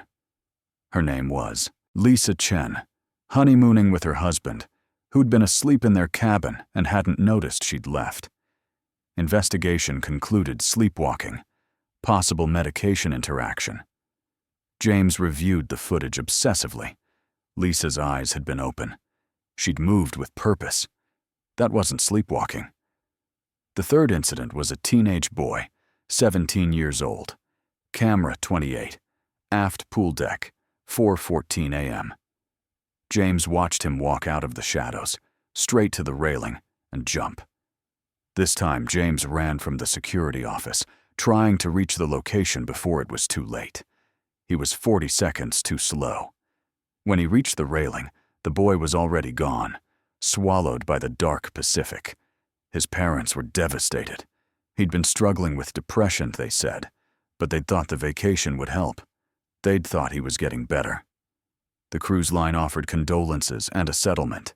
Investigation concluded suicide. James filed his third report in 6 weeks. But what happened next changed everything. After the third incident, James started reviewing historical footage from previous shifts, from other security officers' reports. He found more. Many more. Passengers going overboard, always at night, always between 3 a.m. and 5 a.m., always the same behavior, calm, deliberate, purposeful. He counted 11 incidents in the 6 months before he'd been hired. That was 14 total in 7 months. But when he checked the official incident reports filed with maritime authorities, only 3 overboard events were documented. The cruise line had only reported the ones that couldn't be hidden. Peter Garnett, whose cabin mate reported him missing. Lisa Chen, whose husband raised the alarm, and a 4th incident from before James's time. The others had simply been erased. James brought his findings to his supervisor, head of security Marcus Trent. Trent listened, his face carefully neutral, then closed the door and told James something that made his blood run cold. "We notice them. We see them on cameras. But protocol says we only report overboard incidents if they're witnessed by passengers or crew in person, or if family members report someone missing before we can manage the situation.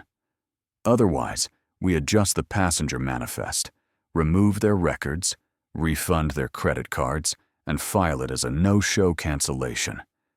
The footage gets archived, but sealed. This is company policy. From the top. We don't report what we don't have to report, because every overboard incident is a lawsuit, an investigation, bad publicity, stock prices dropping. Do you understand what I'm telling you?" James understood. The cruise line was covering up deaths, erasing people from existence to protect their reputation and their profit margins. He asked how many incidents occurred annually across all their ships. Trent said he didn't have exact numbers, but he'd heard estimates in the hundreds of people going overboard, vanishing into the ocean, their families, never knowing what happened. James felt sick. He asked what happened to people who talked about this, who went public. Trent stared at him for a long moment, then said, "They get fired, blacklisted from the industry, and sued for breach of confidentiality. And nothing changes. The ships keep sailing. People keep disappearing. And we keep watching." James made a decision that night. He would document everything. Every overboard incident, every suspicious death, every time someone walked calmly to a railing at 3 a.m. and stepped off into oblivion. He'd keep his own records, his own copies of footage, his own evidence. He didn't know what he'd do with it yet, but he wouldn't be complicit in erasing these people. Over the next year, he documented 33 more overboard incidents on his ship alone. 33 people who walked onto deck in the dead of night and jumped. The cruise line reported none of them. Families received notifications that their loved ones had canceled their reservations at the last minute. Credit cards were refunded, records were scrubbed, and James watched it happen over and over, powerless to stop it. But he noticed something else, something worse than the cover-up. The people who went overboard all exhibited the same strange behavior in the hours before they died. They were seen wandering the ship at night, always alone, always moving toward the upper decks. Other passengers reported seeing them standing motionless in corridors, staring at walls, unresponsive to questions. On camera, James could see them in the hours before they jumped, standing in stairwells for 20 minutes without moving, pressing their faces against windows, looking out at the ocean, standing at railings for extended periods before finally going over. And there was something else, something James almost didn't want to acknowledge because it sounded insane. In the footage, in the moments before someone went overboard, there was sometimes a shadow. Not a person, a shadow. It appeared near the victims in the minutes before they jumped. A dark shape, humanoid but wrong, too tall and too thin, moving in ways that didn't match the lighting or the camera angle. James thought it was a glitch at first, a camera artifact, something technical, but it appeared too consistently. It was there in the background when Peter Garnett walked to the railing. It stood beside Lisa Chen when she climbed over. It followed the teenage boy across the pool deck, and it appeared in footage of dozens of other incidents. James showed the footage to Trent, pointing out the shadow. Trent watched in silence, then told James to stop looking for things that weren't there, that he was seeing patterns in random data, that stress was making him paranoid. But James knew what he was seeing. Something was on that ship.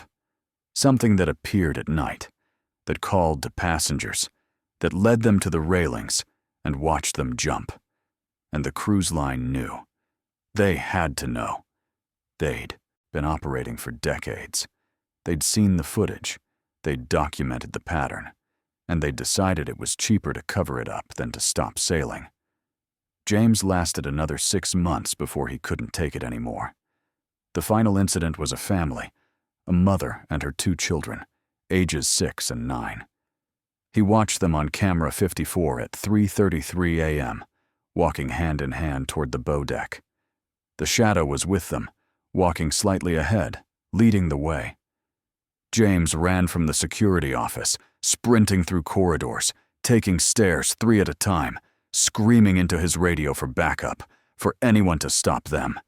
He was 30 seconds too late. By the time he reached the bow deck, all 3 had gone over. He stood at the railing, looking down at the churning black water, and he screamed. He screamed until his throat was raw, until security pulled him away, until he collapsed on the deck, sobbing. The cruise line fired him the next day. Unstable, they said. Psychological breakdown. Liability risk. They paid him 6 months severance with a strict non-disclosure agreement. He'd lose everything. The money, his pension, his career, if he ever spoke publicly about what he'd seen. James signed. He had no choice. He had no other skills, no other prospects, no evidence anyone would believe. The footage he'd copied had been on a hard drive in his locker, and the cruise line confiscated it during his termination. He had nothing except his memories and the knowledge that 47 people had died on his watch, and he'd been powerless to save any of them. But James couldn't let it go. He'd memorized names, dates, cabin numbers. He'd kept written notes hidden in his apartment. After he was fired, he started reaching out to families, carefully, anonymously. He'd find people whose loved ones had supposedly canceled cruise reservations at the last minute, who'd received sudden refunds, who'd never heard from their family members again. He'd tell them to demand investigations, to request passenger manifests, to push back against the cruise line's explanations. Some listened. Most thought he was a crank. But a few started asking questions. A few started connecting dots. One family hired a private investigator. They discovered their son had boarded a cruise ship and had been seen by other passengers during the voyage, despite the cruise line claiming he'd never checked in. They found witnesses who remembered him, who'd eaten meals with him, who'd talked to him hours before he vanished. They sued. The cruise line settled immediately with a gag order. Another family went to the media. The story was buried within 48 hours. Too much advertising money from the cruise industry. Too much pressure from corporate lawyers. The story never made it past local news. James knows he can't win. The cruise industry is too big, too powerful, too profitable. Ships will keep sailing. People will keep disappearing. And security officers will keep watching on cameras, documenting deaths that will never be reported, seeing shadows that shouldn't exist, knowing the truth and being forced to stay silent. But James keeps his records. He keeps reaching out to families. And he keeps count. 47 people in 18 months on one ship. Extrapolate that across the entire global cruise industry. Hundreds of ships, thousands of voyages per year. The numbers are staggering.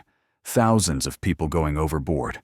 Most of them never reported, never investigated, never mourned, because their families never knew they were dead. And the shadow keeps appearing. James has talked to other former security officers, people who left the industry for the same reasons he did. They've all seen it, on different ships, different cruise lines, different oceans. Always the same, a dark figure that appears on night cameras between 3 and 5 a.m., always near people who are about to go overboard. Some call it a demon. Others think it's something to do with the ships themselves, something in the steel and machinery that's become conscious, malevolent. James doesn't know what it is. He just knows it's real, it's hunting, and no one with the power to stop it cares enough to try. This is why James agreed to talk to me, why he's breaking his non-disclosure agreement, why he's risking everything to tell this story. Because people need to know. Passengers need to understand that when they board a cruise ship, they're entering a floating city with its own laws, its own secrets, its own darkness. And if they hear something calling to them in the middle of the night, if they feel an inexplicable urge to go up on deck at 3 a.m., if they see a shadow that shouldn't exist, they need to fight it. They need to lock themselves in their cabins, wake their traveling companions, call for help. Because once you start walking toward that railing, once you hear the ocean calling your name, once the shadow takes your hand, there's no coming back. You'll jump, you'll disappear, and the cruise line will erase you from existence like you were never there at all. James finished his whiskey and stood to leave. Before he walked out, he turned back to me and said one final thing. If you ever take a cruise, don't go on deck alone at night. Don't look at the water too long. And if you see a shadow that moves wrong, that doesn't match the light. That seems to be watching you. Get inside immediately and don't come out until sunrise. Because it's not just on the Pacific Voyager. It's on all of them. Every ship that's ever sailed. Waiting in the dark. Calling to people who can hear it. And the cruise lines will never stop it. Because stopping it would mean admitting it exists. So it keeps hunting, and we keep watching, and people keep drowning in the middle of the ocean, alone in the dark, with no one to remember them except security officers like me, who count the bodies and can't do a damn thing about it. Then he walked out into the night, leaving me with a story couldn't verify, couldn't prove, but couldn't stop thinking about. Because somewhere right now, on a cruise ship in the middle of the ocean, it's 3:47 a.m., and someone is walking toward a railing, guided by a shadow, hearing the water call their name. And when they jump, no one will report it. No one will investigate. They'll just disappear. Another ghost lost at sea. Another victim of the Overboard protocol.